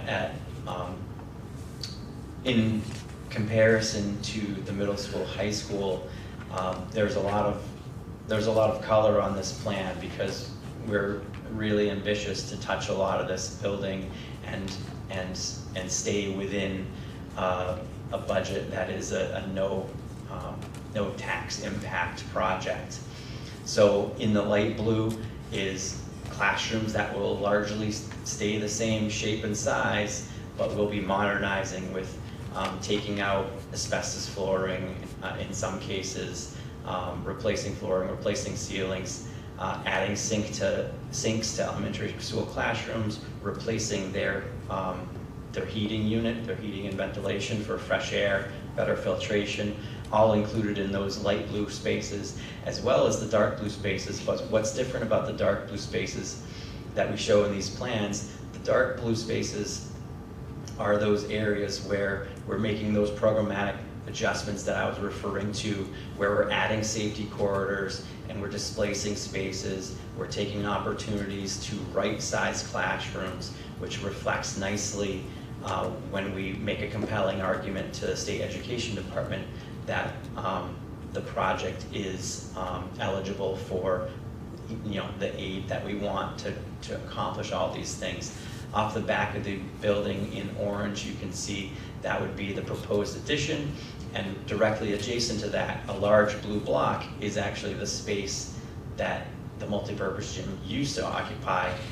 All that square footage becomes now additional learning space for, in this case, it can be resource rooms, it can be support staff areas, or it can be other learning spaces. So through the maneuvering of the curriculum improvements based initially on some safety adjustments, we're able to add at least one extra classroom to the building without actually adding a classroom to the building. Any questions on the scope so far that I've covered on the two academic buildings? All right. The only question I have is the gym. One quick question. The only I'm question. sorry if I was talking to someone in the room. I can wait. Duncan, why don't you go ahead? The and question Jay. I had was,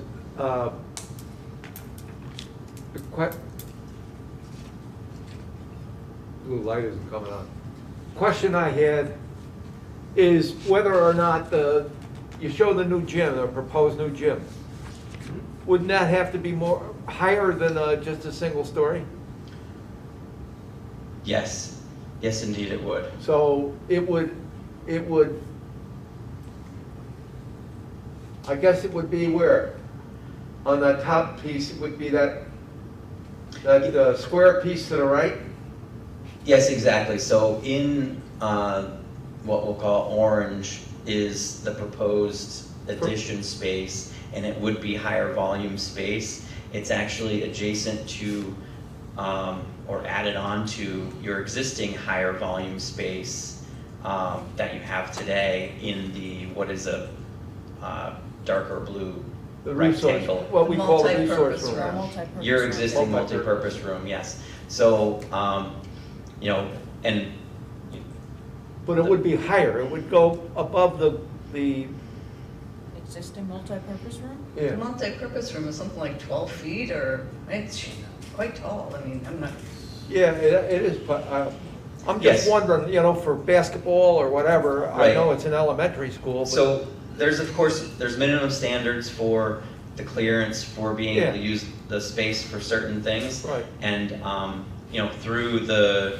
That was pending just a design question. We don't have to process, go crazy. we would resolve those things, but I will mention the fact that we have the potential to use the old multi-purpose space as a music room, and that would also be an enhancement to a band type space to have a little bit more volume space. I guess what I was wondering is that block that stands alone on what you said would be the upper floor, is that the top of the gym? Oh, sorry, I see what you're saying. Yes, since these are floor plan cuts, the block that stands alone is actually the upper area volume of your existing multipurpose gym. Okay, so So it's a little bit odd looking on the plan. Okay. It'll still stay in line, it won't be here and here. Okay, got So it. it's, Okay. it's for anybody that can't see, it's just a floating box on the plan right now. But yes, that's just the open to above area in I should have asked it that way the first time, sorry. I've got you now. Jay, you had a question?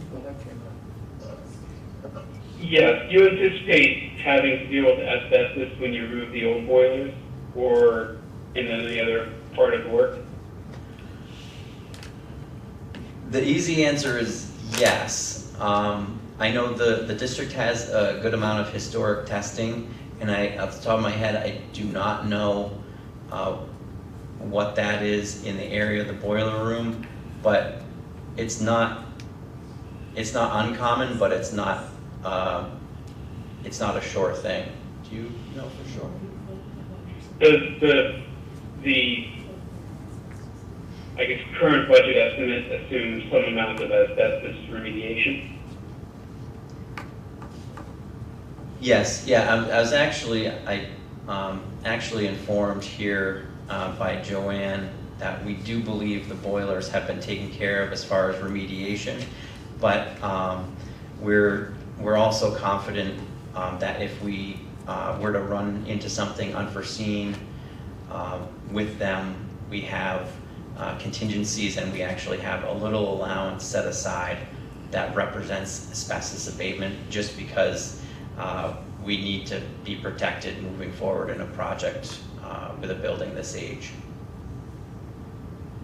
Great. And quick follow-up, you triggered one thought of another question. What is the contingency you assume for the whole project scope?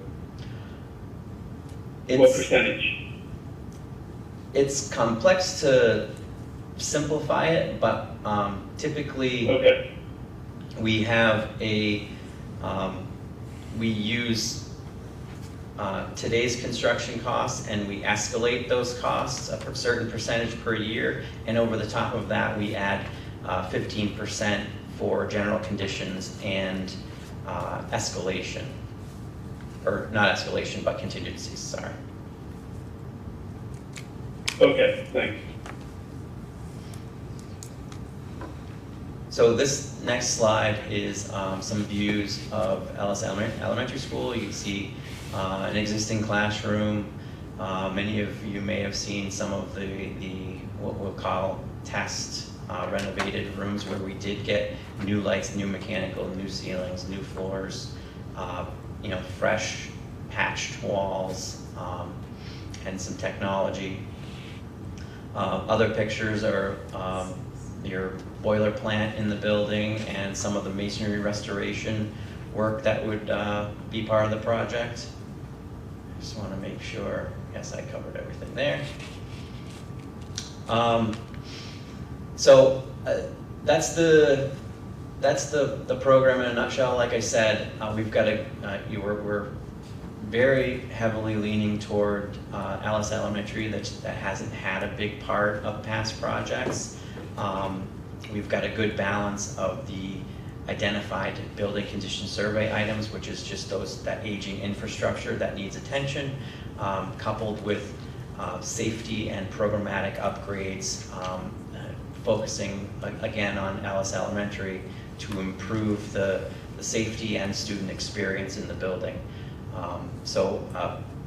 Again, fairly well-rounded in that regard, but this page essentially just breaks down a couple of the construction and incidental highlights, just to get, again, a little snapshot of how the finances break down. And if you've read ahead, the proposed referendum amount right now with no tax impact is $14.45 million.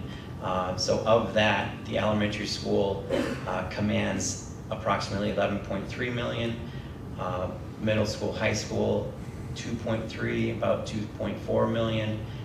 Alternate scope, which is that bonus scope that we cross our fingers and we remain optimistic gets to the finish line, is about 1.4 million. And all in all, with the actual construction project scope, we round out at around 13.7 million. Other ways to break down here are on the rest of the slide. Additions themselves are about 2.5 million of the construction cost.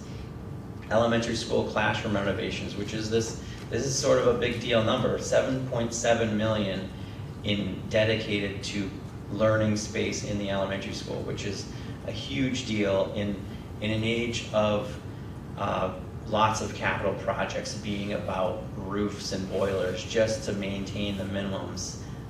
It's a great opportunity to be able to continue to have the track record of maintenance that you've carried on in the past, adding in some of those things like the elementary school boiler, and then be able to move to the next level and start thinking about modernizing the learning spaces, which all too often is taking a back seat to just keeping the buildings sustained, dry, and comfortable for their occupants. So speaking of comfortable, the investment as part of this project for mechanical heating and ventilation is around 2.7 million of the total. Roofing, 1.1 million approximately. And then other mainly building condition survey items to update items that are at the end of their useful life, including some asbestos abatement, is about 735,000 of the budget. Like I said, I'm going to let Chris get into the finances, but before I release him on that, actually, why don't I let you go ahead? I have one question before you go to. You said you're going to move the guidance office in Ellis. Did your floor plan show where you're going to move it to? Well, so one of the, and nothing, it's important to distinguish that everything that we're doing is considered preliminary design. There's lots of options, and the real design process doesn't start until a referendum passes. But I believe the area we identified was, I'm going to get it wrong, was potentially moving the nurse area. No, I'm going to get it wrong. I'm going to pass it to Joanne. So I think that one of the areas that we talked about moving the guidance office was we talked about spreading out the different services throughout the building so that they were in areas that were most or the best locations for the students. Yeah. Sorry. So one of the Did things you want to that, talk about it? Yeah, go ahead. Yeah. So one of the things we discussed is as we renovate the art room and music room as they currently exist, they're likely to yield, in addition to those corridors for safety, several smaller suites that could be tapped into for some of the people that we either may displace as we go through this project, or that they are stacked several professionals deep in a room now. And so we're looking at those kind of repurposed spaces for that. And then, although Mrs. Dubois has fond memories of that space in particular, the current guidance suite, did I say that term It's loosely? the size of a restroom, so it will be turned into one. And it's next, and it's next to the plumbing. So that could be an area that could become a bathroom without much significant disruption and in a key location where it can be really well used.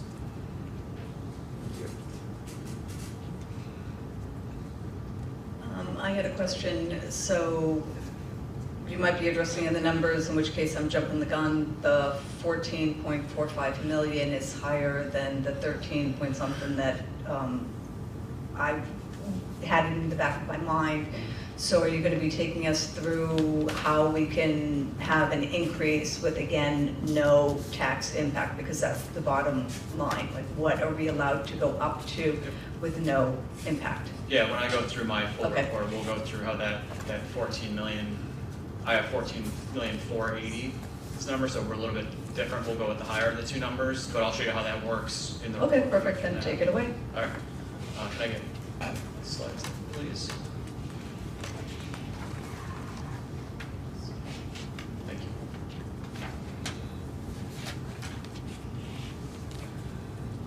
All right, thank you. So again, my name is Chris DiCarlo. I'm a financial consultant with VP Finance. We're out of Rochester, New York. So what we'll do is we'll go through, take a look at your existing debt that you have outstanding, and as well as go through the financing for this project and show you how that it fits into that drop-off that you have in your local share, creating a no marginal tax increase or a no additional tax impact project for the district. So I apologize for the small font, but I'm working out of this packet here, so if you want to flip to page 3 in front of you, we can run through some of the assumptions that we have to look at anytime we run a scenario for a proposed project. So starting with the first assumption is your building aid ratio, so 72.1%. So what that effectively means is that for every dollar that we spend on an aid eligible project, the state will reimburse us 72.1 cents on that dollar. So it's very important that we try to maximize that building aid as much as we can. The assumption below that is the estimated bond percentage. So the way to think about bond percentage is what percentage of the project do we think is eligible for that 72.1%. And so based on looking at the scope that was provided, and then also backing off a little bit of conservatism from our end, we come up with a 92.3% bond percentage. We're making the assumption that a little over 92% of the project is eligible for that building aid that you'll be getting back from the state. We've laid out a series of dates here. These dates in the financial model can shift along with the dates as the things proceed throughout the life of the project. But we're making the assumption with your vote in December of 22 that maybe we're getting SD approval a year later, so January 24 for the approval, and then assuming that maybe we can close the project out by June of 2026 and get some building aid flowing. In order to get building aid to start flowing, we need to have both a final cost report and a certificate of substantial completion form filed at the state. So that would be just wrapping up the project and reporting the expenditures to the project, or of the project to the state. We've laid out some dates for when you potentially could first borrow, with the first borrowing on potentially a bond anticipation note in June of 2024, with the first interest payment coming in June of 25, and then converting to permanent financing in June of 25 if you're ready, with the first principal payment then in June of 26. And so I have a nice chart on the next set of slides here that I'll go through kind of graphically, but we can stay focused on this one for a couple more and then we'll get to that one. But I think that chart will kind of lay out nicely for you how a typical project is laid out. For borrowing rates, we've used for bond anticipation notes, the short-term financing is 4%, and serial bonds, permanent financing, 5%. Those are conservative. If you were to be issuing a note today, you'd probably be around 3.25% to 3.5%. Bonds, you'd probably be around 3.5% to 4%. So there's not as much of a spread between those two sets of rates as we've seen in the past. It's a pretty flat yield curve, and we're seeing pretty consistent the short-term and the long-term borrowing rates. But we've built in a little bit of conservatism there, just in case rates do go up over the next several years here. Number 12, the assumption there is we're showing the use of a little over $2.6 million of the district's capital reserve. So that's going to be your down payment on the project to help get you started. Any questions on that first page of assumptions? I do.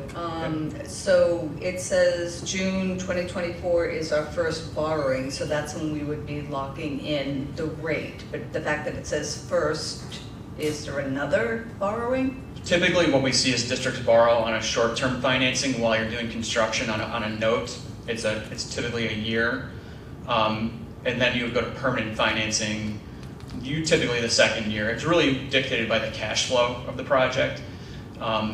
So if there could be multiple, there could be 2 or 3 borrowings for the project. But typically for a project this size, you would see one serial bond issuance, so one permanent financing issue. But I guess, again, trying to be conservative with rates going up, because I don't think it's if. I mean, what we've seen in the past 6 months is rates are going up, and the Fed has said we're going to continue. That is there a way to lock in?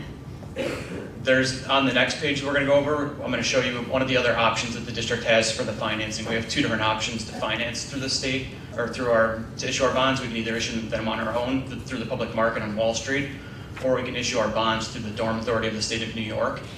And so that's a financing option that's available. And so for any project that you submit to the state will reimburse you at an amortization rate or a specific rate on your building aid.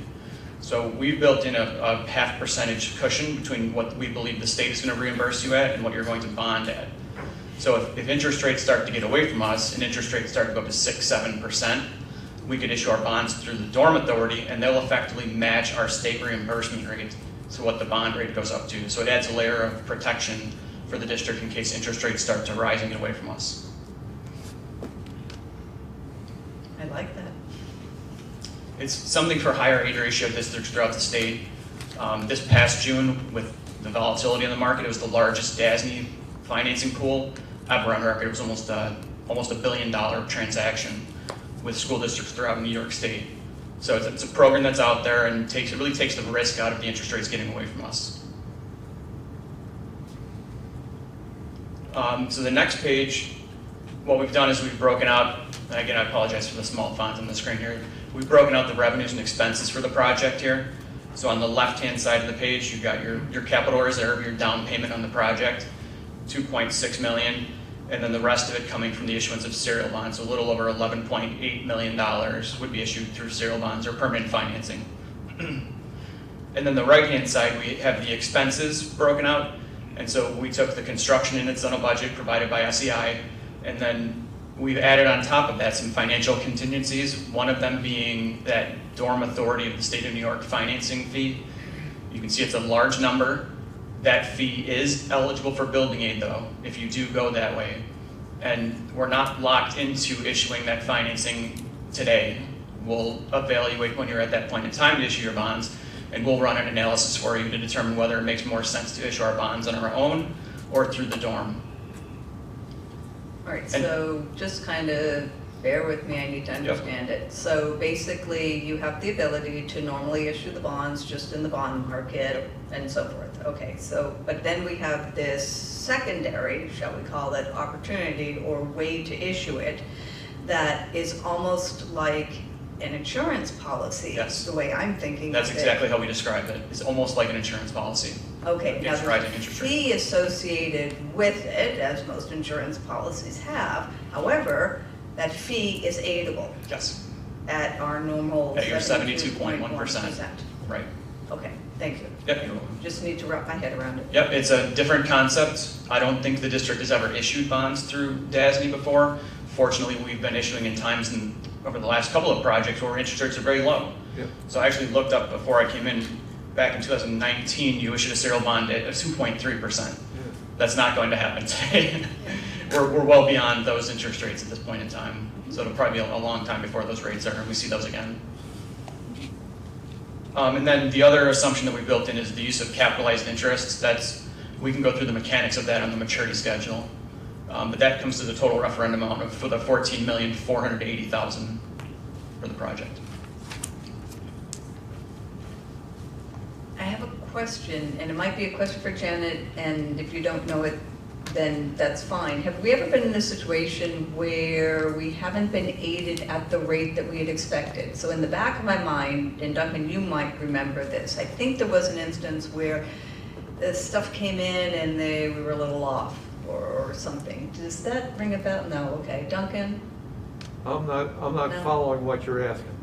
So we get aided at 72.1%. I remember in one of our capital projects, we didn't get aided at 72.1%, either, whatever the total amount. There were a couple of things that we got dinged on and we weren't allowed to, we just weren't aided at that rate. So if that were to happen again, then, do we have enough cushion built in? We've looked at the costs that were provided based on what was for the addition, the alteration, and we've looked at those against your aid ceilings, your maximum cost allowances, and the majority of the work fits in. I think the project on its own would probably be 96, 97% eligible for aid. We've backed off an additional 5% cushion, making the assumption that there potentially could be something that could be ineligible for building aid. So that's one of the conservative assumptions that we build in pre-vote. Like I said, we try to maximize the aid, but there always could be something at the state level that they're just going to kick out for aid, whether it's, I believe for the project that you're referencing, it might have been storage at your bus facility, and the state typically doesn't aid you for storage at a bus facility. So that might have been something that got dinged out on the last project, that you didn't get reimbursed with that full 72.1%. But we didn't go up, But it didn't cause us to go because they had that fudge factor. Yeah, we build in a few different layers of conservatism. So if one of our pieces doesn't come true, like let's say the rate percentage doesn't come in at what we think it is, I'm also assuming that you're not going to earn any interest on your borrowings. You should be investing your borrowings, and we're actually in a time again where you can actually earn money on your investments again. So I'm assuming 0. And I think also your building in ratio is estimated to go up 1 percentage point next year. I'm using the lower of the 2 here in this analysis. So we build in a few factors in case one of those falls. We still have the other ones to fall back on to get back to the bottom line number. Well, yeah, just a quick question. Do the normal bond market have a associated fee with it like this DASNY? Yes. And, because I could calculate this to be figured as some kind of percentage that would be added to the rate. It's a revenue bond through DASNY, so it typically is a higher interest rate that you would receive on that. But what helps offset that is the state reimbursement rate that gets overridden by that. So it's effectively a matching rate. So we almost, I don't want to say we don't care, because we always care what interest rates are, but it really, if that rate goes up to a 6% because it's through DASNY, and let's say you were a 5.8% for the public market, we would get reimbursed at the 6% through the state on your building aid. So even if it's a higher rate, we still get reimbursed back at that rate. Do you know what DASNY's current rate is? What the current? So we did a transaction in June, and I believe that the bond rates were probably in the high 3s or low 4% range. Okay, thank you. You're welcome.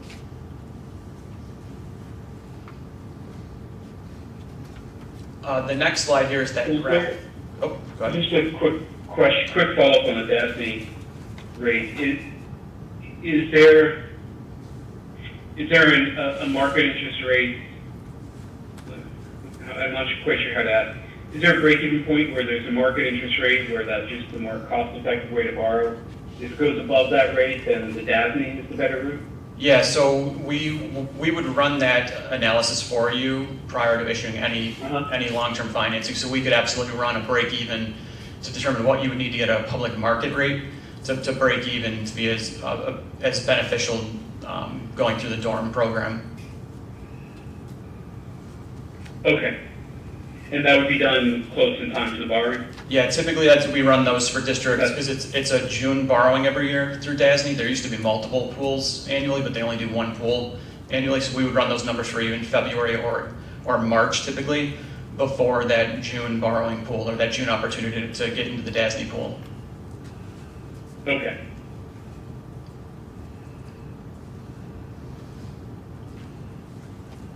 So the next slide on the screen here is just a generic look at how a capital project typically lays out. Reading from left to right, there's the purple flag with the votes, and then we show a series of 5 to 6 month periods of time for the project to be submitted to the state, for the project to receive approval, and then the unshaded pink and blue boxes are typically when we would do borrowings for a project. After you have SD approval and after you've awarded contracts is when you would really need to go out and look at your cash flow needs and issue, whether it's a short-term financing or issue a serial bond financing.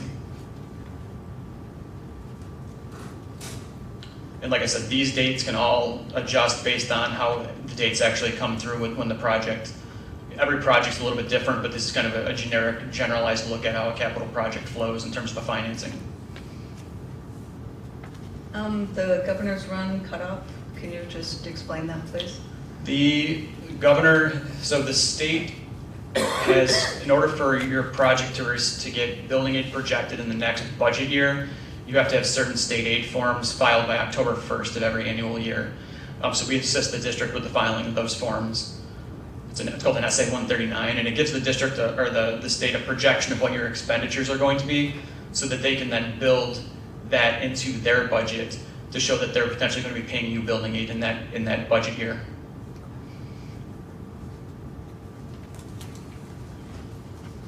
All right. The next slide is a look at your existing debt. So this is all of your outstanding serial bonds for all of your existing projects that still have debt outstanding, as well as the flow of building aid. So columns A and B are your principal and interest that you have outstanding, and column D is your associated building aid that's coming back on those projects. So column F is what is your net local share, or your estimated local share based on your borrowings that you've had. And then in column G, we have another one of those interfund transfer to capital. The district has been doing cash projects annually as part of the budget. So with that $235,000, that's consistent with the level that you've been at in previous years. So your local share in the shaded blue far right column, column J, is that $259,000. And so you can see in the next year when the district stops doing those cash projects, which is I know is a conversation we've had before. I believe when I came here in November of last year, we talked about a couple of different options the district had with those cash projects. But by stopping those cash projects, it creates an opportunity for the district to build in this proposed project. So you can see in column J, there's about a $255,000 drop off from 24 to 25. And then graphically, what does that look like? This is a lot of times easier to see. You can see it's in the 2024 year, we still have that $260,000 approximate local share, and then we have an opportunity in 2025 to bring on some debt service and some local share with a voter-approved capital project. Say those numbers again for 24, because I'm seeing different numbers. I'm missing some. 24, the local share is $259,000. Oh no, I got it. Okay. Got it. No. Oh. But I was looking at the numbers, and I found that I thought he said 230,000. Nope, 259,000 Okay. is your projected local share for the Yep. 23-24 year. So a quick question, if I'm reading the graph correctly, then after this project, the next big project then would be 2035? This doesn't incorporate the proposed project yet. This is just the first building block. The next slide that I'll show you is the maturity schedule, and then we'll layer in the proposed project to this chart to show that it fits seamlessly into your existing level of local share. Okay. So if you want to jump ahead to page 8. Again, sorry for the small font. But this is a maturity schedule, a proposed maturity schedule for your $14,480,000 capital project. So again, this document reads from left to right. We have in column B, your capital reserve, your down payment on the project. And then in column C is the proposed repayment structure of the principal. And in column E is the associated interest expense on any borrowings that you're doing there. So that's taking into account those 4% and 5% rates that we talked about earlier on notes and bonds. Column G is your projected building aid flow. And then column H is what is the local share. If we remember back to our bar chart there, we only had about $255,000 to work with in order to fill in. So we need to use some sort of offsets in column I to get us within that local share chart. So we're using a combination of either a portion of the district's existing debt service fund, or we've built in some dollars into the capital project authorization to be used for capitalized interest. So effectively, we're going to use project dollars to pay a portion of the interest expense if needed. And these are all very conservative numbers. This is assuming that you're borrowing the full amount up front on the project with the dollar amounts that we're showing there. Especially with a high interest rate environment, it's very critical to have a cash flow regularly updated to determine how much we're borrowing. So we're borrowing the correct amounts at the correct amount of time and not overpaying on interest expense. So cash flows become very critical to kind of minimizing the need for some of these offsets and structuring the borrowings very fine-tuned so that we're borrowing the right amounts at the right time for the district. Column J is the local share for this project on its own. So this project on its own produces about, in the first few years, that $255,000 local share. But if we remember back from a previous chart, that's what we have the opportunity to fit into our existing debt profile. So pages 9 and 10 then layer in the proposed project, and we'll just focus here on column Q, the far right orange column. You can see by layering in the proposed project, we stay flat at that $255,000-ish level out into up for the next few years. And then on the bar chart on the next page, you can see that there's potentially another drop off or another opportunity out in 2035. So we're using some conservative estimates. If things come in better than we're estimating, maybe we can structure the debt service to give you a bigger drop off in that year or a drop off sooner. But that really depends on how things turn out with the aidability of the project, as well as how we do when we go out for the permanent financing for the project.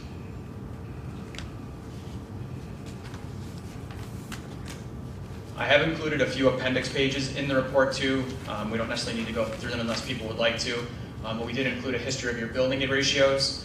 We're currently in what's called the Build 4 formula. So like I mentioned before, the 21-22 building aid ratio is 72.1%. You can see it's pretty go up to 73.3%. We'll know that in November, December timeframe. But we're being conservative and using the lower of the two values. And then we've taken the project scope and put it into an allocation format on Appendix B. And then Appendix C puts it against your maximum cost allowances to effectively show how much of the project we think is eligible for building aid. And then we just included also just the scope document that was provided by SEI for us to run this report.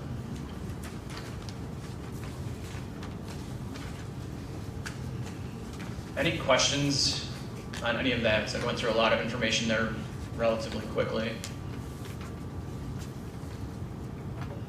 I have a question. Okay.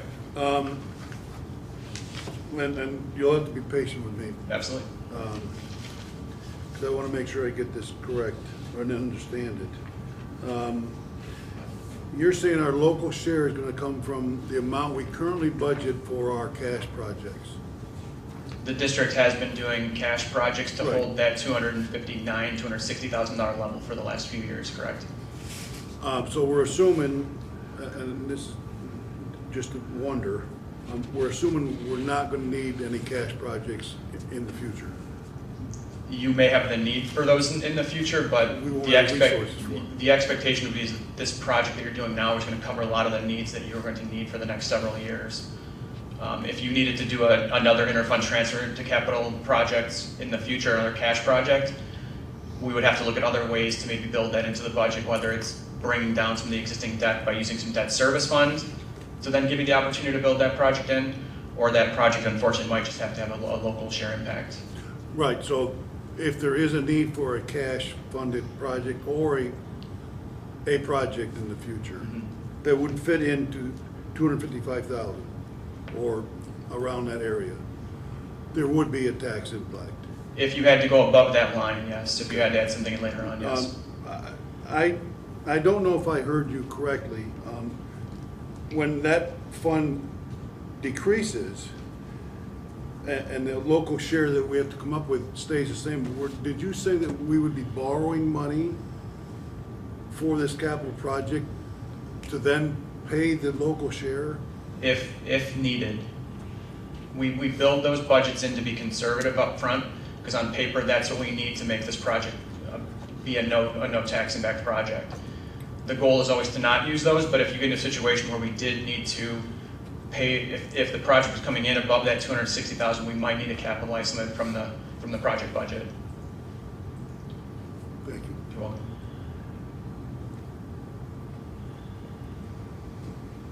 Duncan, did you have any questions? It was more of a comment, but I'll wait for any other questions.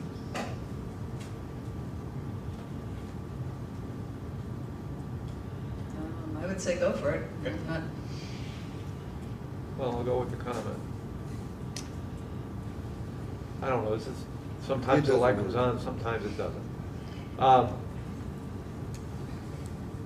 Donegan's group has served us well over the last, that I know, I don't know how many years we've been dealing with them, but at least the last 10. At least 10 years, yes. I want 10. At least 10. I can give you the exact date. I don't care, but they've served us well over that. Every project that we've been involved in, they've used conservative figures, and we've come in well within those. Those figures have upheld. I'm very comfortable with the way they do business with our money and the taxpayers' money. So I think we have a project right here, okay, that shows we can keep virtually no difference in what we need to deal with in terms of an annual budget, just came out, in terms of an annual budget, than what we've, and now it just went off again, so I don't know what's going on. But it keeps us nice and flat.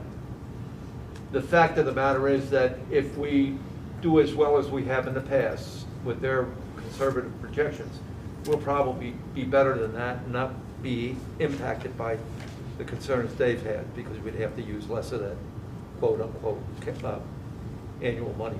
So I understand most of this. What I don't understand, I think I will when as I read through it, but that was my comment. They've served us well in the past, and I think we ought to thank them and go forward here. Well, Thank you. I can absolutely thank you. I think that part of the reason that I ask questions is I need to understand it well enough so that when I'm at Stewart's and someone asks me, that I can explain it. And the fact that it's a very conservative approach, particularly given the fact that interest rates are rising, and I need to be able to understand it just personally so that I can explain it. So I think that the questions that I asked, the answers that you gave, make me feel very comfortable with that. So I greatly appreciate your conservative viewpoint. I think that when we are financing a large project, because $14.4 million is a very large project, and to be able to go out and say no impact, no tax impact is very important. Yeah, it's no additional tax impact to what the taxpayers are currently paying. So we always use the term no marginal increase. It's not marginally any higher than what you're currently paying right now. Nobody understands that except you. It's no additional tax impact. Let's go with that one. That's a good one. Let's go with that one. I have one question that I don't understand. How do you project what the state's going to give us next year? For building aid? Yeah. So the state has outflow reports that are available on the state aid website. So we do an annual debt service budgeting document that I bring to the district every January or February. So we do the calculations of what you're being paid on all of your existing projects, because those numbers could change annually if your building aid ratio changes annually. So we project out your existing aid, and then for the future project, we do the same calculation. We have spreadsheets back at the office that we project out and amortize that aid out over the 15 years that'll be paid back. So yeah, but where do you get that figure? Has the state got a policy statement that says we anticipate making raises in the debt in that building aid ratio? That's available just on the state's website. What we do is we take a look at your BOCES report, actually, the R-WATA ratios. And if you look at the R-WATA report on the state website, it actually shows you the 21-22 and the next year's estimated building aid ratio. So that's where those come from. And then in November of every year, the state confirms what your building aid ratio is. Okay. And they do it in November because you're gearing up to build your budget. You need to know what you're getting back in building aid. Okay. But for the capital component of your budget, we assist the district with projections and calculations sorting annually. So there's something in the ether out there.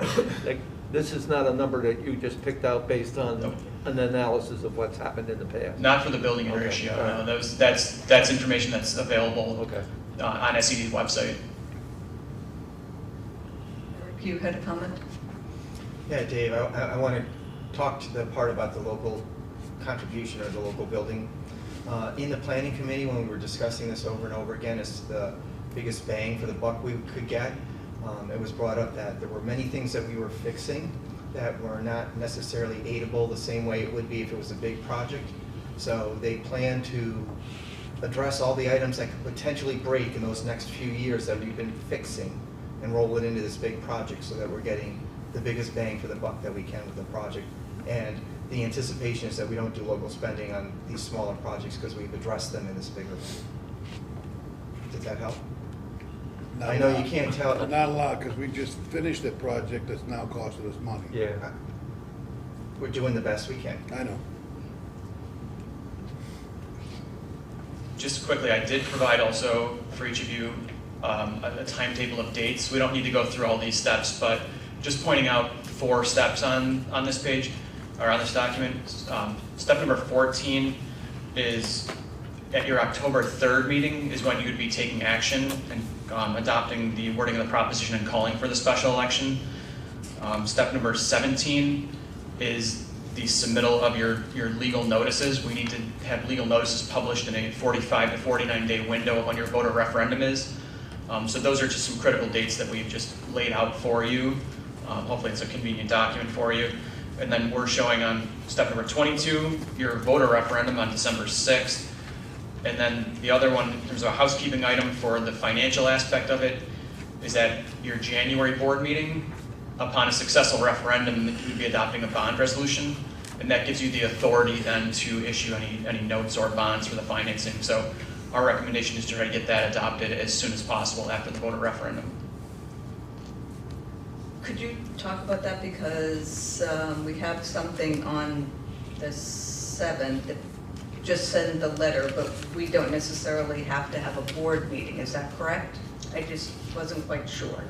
For step number? 23, 24, 25, I guess. So we have the voter referendum, and then when positive. Yeah, those FPFIs or the LOIs, those are forms that can come later. You would not need a board meeting to do those necessarily. That would be once the designs are all ready to go, or when we submit to the state to get project numbers. They're on there just as a kind of a way to keep track of them, but they don't need to necessarily happen on those specific days. Okay, all right, I just needed to understand. Yep. Thank you. You're welcome.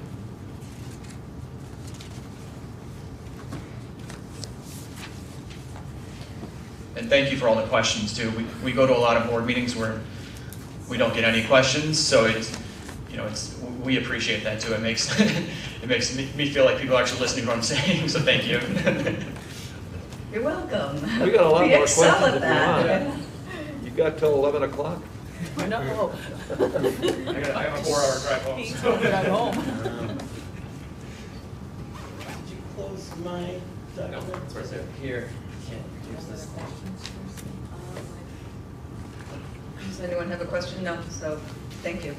We're good, right? If you've got 2 minutes, I know Chris hit a lot of the important dates, and they're up here again. The October 3rd, as you mentioned, then the legal notice later in October. As we proceed with this process, there's also planning in the background to make sure we can get the word out. So there's in the works are public information meetings, things like that, all sorts of printed and websites forward as planned. So those are other things to look forward to, newsletter and reaching out to the community essentially to, again, make sure everybody's getting the same correct information, and we're shouting it from the mountaintops. So with the December 6th, 2022 vote, a post referendum schedule would, and Chris did get into this a little bit because his numbers reflect the dates of a project, but the anticipation would be project design, of course, starting immediately and continuing through September 2023, allowing time for New York SED review period, aligning again with the financials to be bidding January to March of 2024, with construction starting in 2024. And that's. Is there a way that we could add, so we just have one document with all the dates on it? It's pretty much the same. Is it? Okay.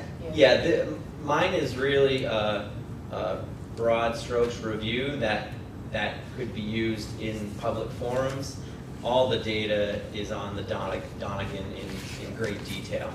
Okay. Please keep reminding us of key dates. That's always good. All right.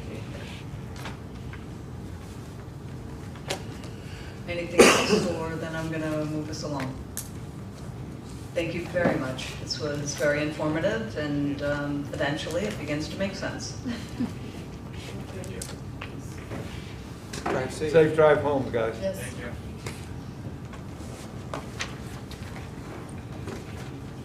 All right, so I'm going to move us on to the open forum. So the 30-minute open forum is the time the board sets aside to hear in-person comments from the public. Comments may also be emailed in advance of the meeting prior to 4 p.m. on the date of the meeting, and state in the email if you would like your correspondence read out loud to Daphne Pearson, District Clerk at pearsond@greenvillecsd.org. This is an opportunity for residents to voice general concerns and compliments, especially about items on the agenda.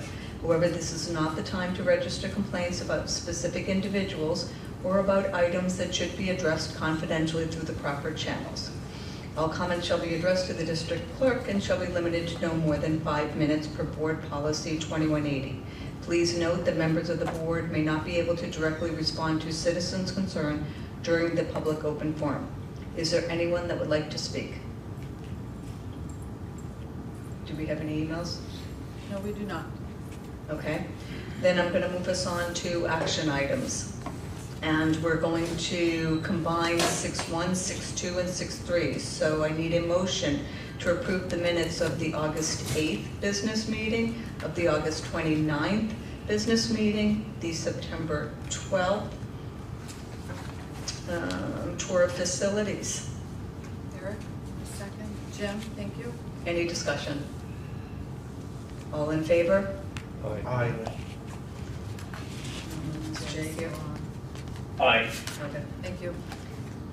I need a motion to approve the finance reports for the month ending August 31st, 2022. Okay, Angela and Duncan? Any discussion? All in favor? Aye. Aye.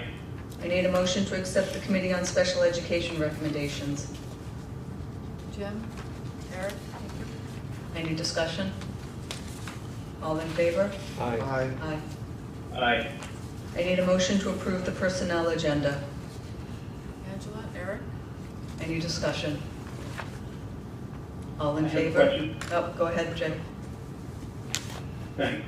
The question is that there are a number of mentor-teacher assignments. I think I remember hearing about this, but just to be sure, Mike, could you explain what that is? So that's our mentors and mentees. We've had a number of new teachers who receive mentors. Okay, great. Thanks.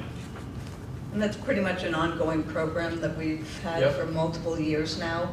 And we'll be looking to do a board presentation with our mentor group.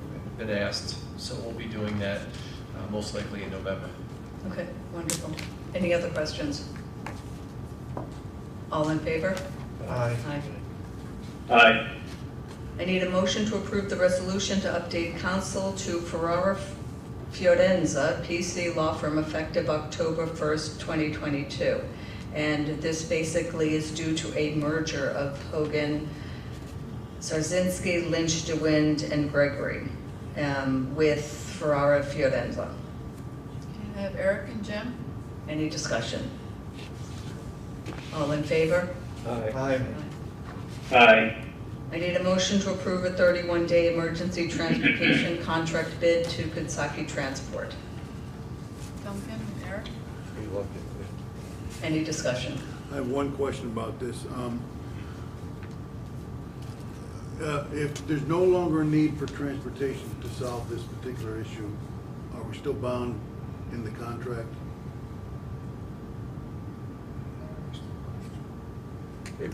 Are you saying if we find an alternative? If we find an alternative or some other reason? We have to bid it out within the next 31 days, so we're gonna post a bid. I'm talking about this particular contract. You know, Right, if we had an internal solution to it? or we no longer need the transportation. We can end it, if we no Oh, longer yeah. need it, we can end it at any time. Okay? It's paid Is that per- in the contract? It's paid per diem. Okay, very good. Excellent. Sounds Any like other he's got a- questions? Sounds like he's got something under his sleeve. No. Okay, all in favor?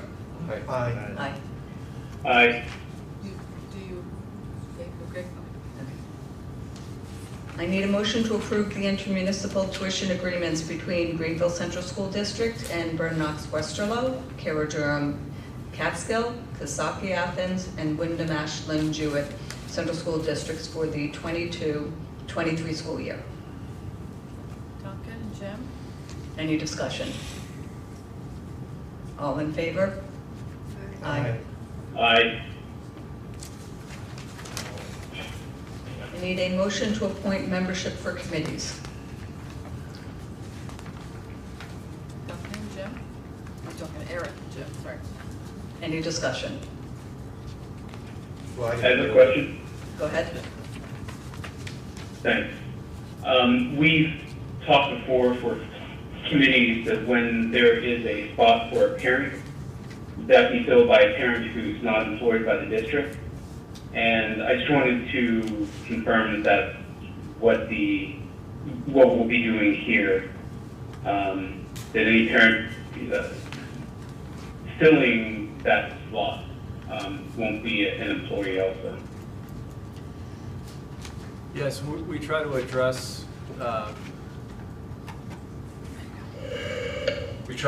that issue as best we can using PTS, the parent-teacher committees and volunteers through the different buildings to get our parents on there. When we're unable to get parents that are not employed by the district, sometimes we will look to get parents who will take off their teacher hat or staff hat and serve on that committee. I have a question. How are these students chosen for this, the students that are listed? I believe they go through a process of selection by the high school administration. Yes, Chrissy's nodding her head, yes. Yep. Sometimes too, like the students that are already on, for example, one of the committees, there was two female students already on it. I said, hey, let's try to think of a third student that was in between their two grades. I think we had an 11th grader and a 9th grader. I'm like, let's look for a 10th grader and a 10th grade boy. And then the two girls talked and they would email me like a name.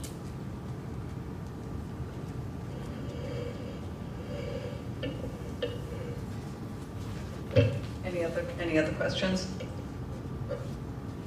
All in favor? Aye. Aye. Jay? Aye. Thank you.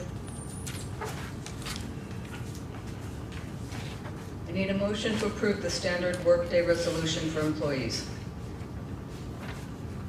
Eric, need a second? Angela, thank you. Any discussion? All in favor? Aye.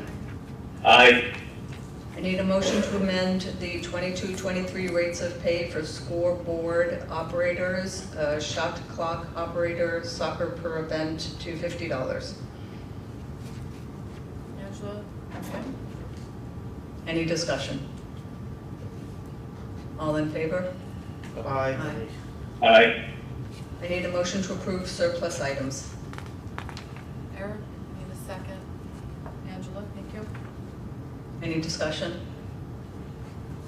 All in favor? Aye. Jay? Aye. Sorry, slow to get to you. Thank you. So then, under discussion, review draft budget development calendar, which is attached with the key dates for it. Everyone had a chance to look at it? Add all the dates to your calendar? This calendar, gracious, will be approved at the next Board of Education meeting. Thank you. So please take a look at it, and if anyone has any major comments, then just let Daphne know. A couple of quick reminders. Let's see, we have, the first one is the October 3rd board meeting for the special meeting for the capital project. Then we have October 17th, which is the normal board meeting, along with November 14th, November 29th, we have the public information meeting number 2, and I'm going to backtrack because on the November 14th, we had the public information meeting number 1 at 5 o'clock, which is right before the board meeting at 6. Then we have the capital project vote on December 6th, followed by the business meeting on December 12th. So please, everyone, take a few moments after the meeting and add these key dates to your calendars. Actually, I think everybody's already been invited. Everyone's been invited? Okay, all right. Let's see, so input items for discussion at a future meeting. Does anyone have anything that they'd like to talk about or consider adding for a future meeting? I'm gonna make a suggestion and it may be everybody knows about. We all have phones. I would imagine most of us use Google Calendar or the Apple Calendar or the Samsung Calendar. If you use your own calendar But you go in and you add the school calendar, all those meetings will pop into your calendar. You don't have to keep track of them. everybody knows that, right? Everybody knows that? Like I said, I probably don't have to do that. So it makes Daphne's job easy. I mean, when she says that, I don't have to go anywhere, it's just on my calendar, so it's on everybody's. Good, okay. Right, we just have to accept it.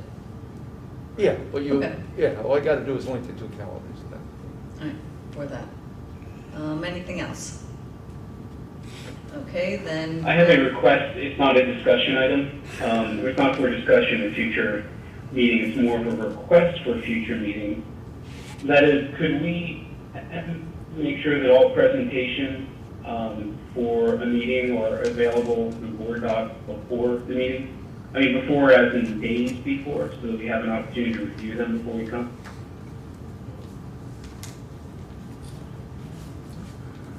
Absolutely, okay. Like, did you want to? Sometimes the presentations aren't ready until that day. Like do every, As hard as we Yeah. try. Donegan's was ready, I sent Jay it, but SEI's, I didn't have it yet. I understand that there are going to be times where it's not ready, but I hope that's the more of an exception. I think it's reasonable to ask, 2 or 3 business days in advance. I know, like Jay said, sometimes there's an exception, but it shouldn't be the rule that we're rushing the day of or the day before the meeting to try to read through all the documents.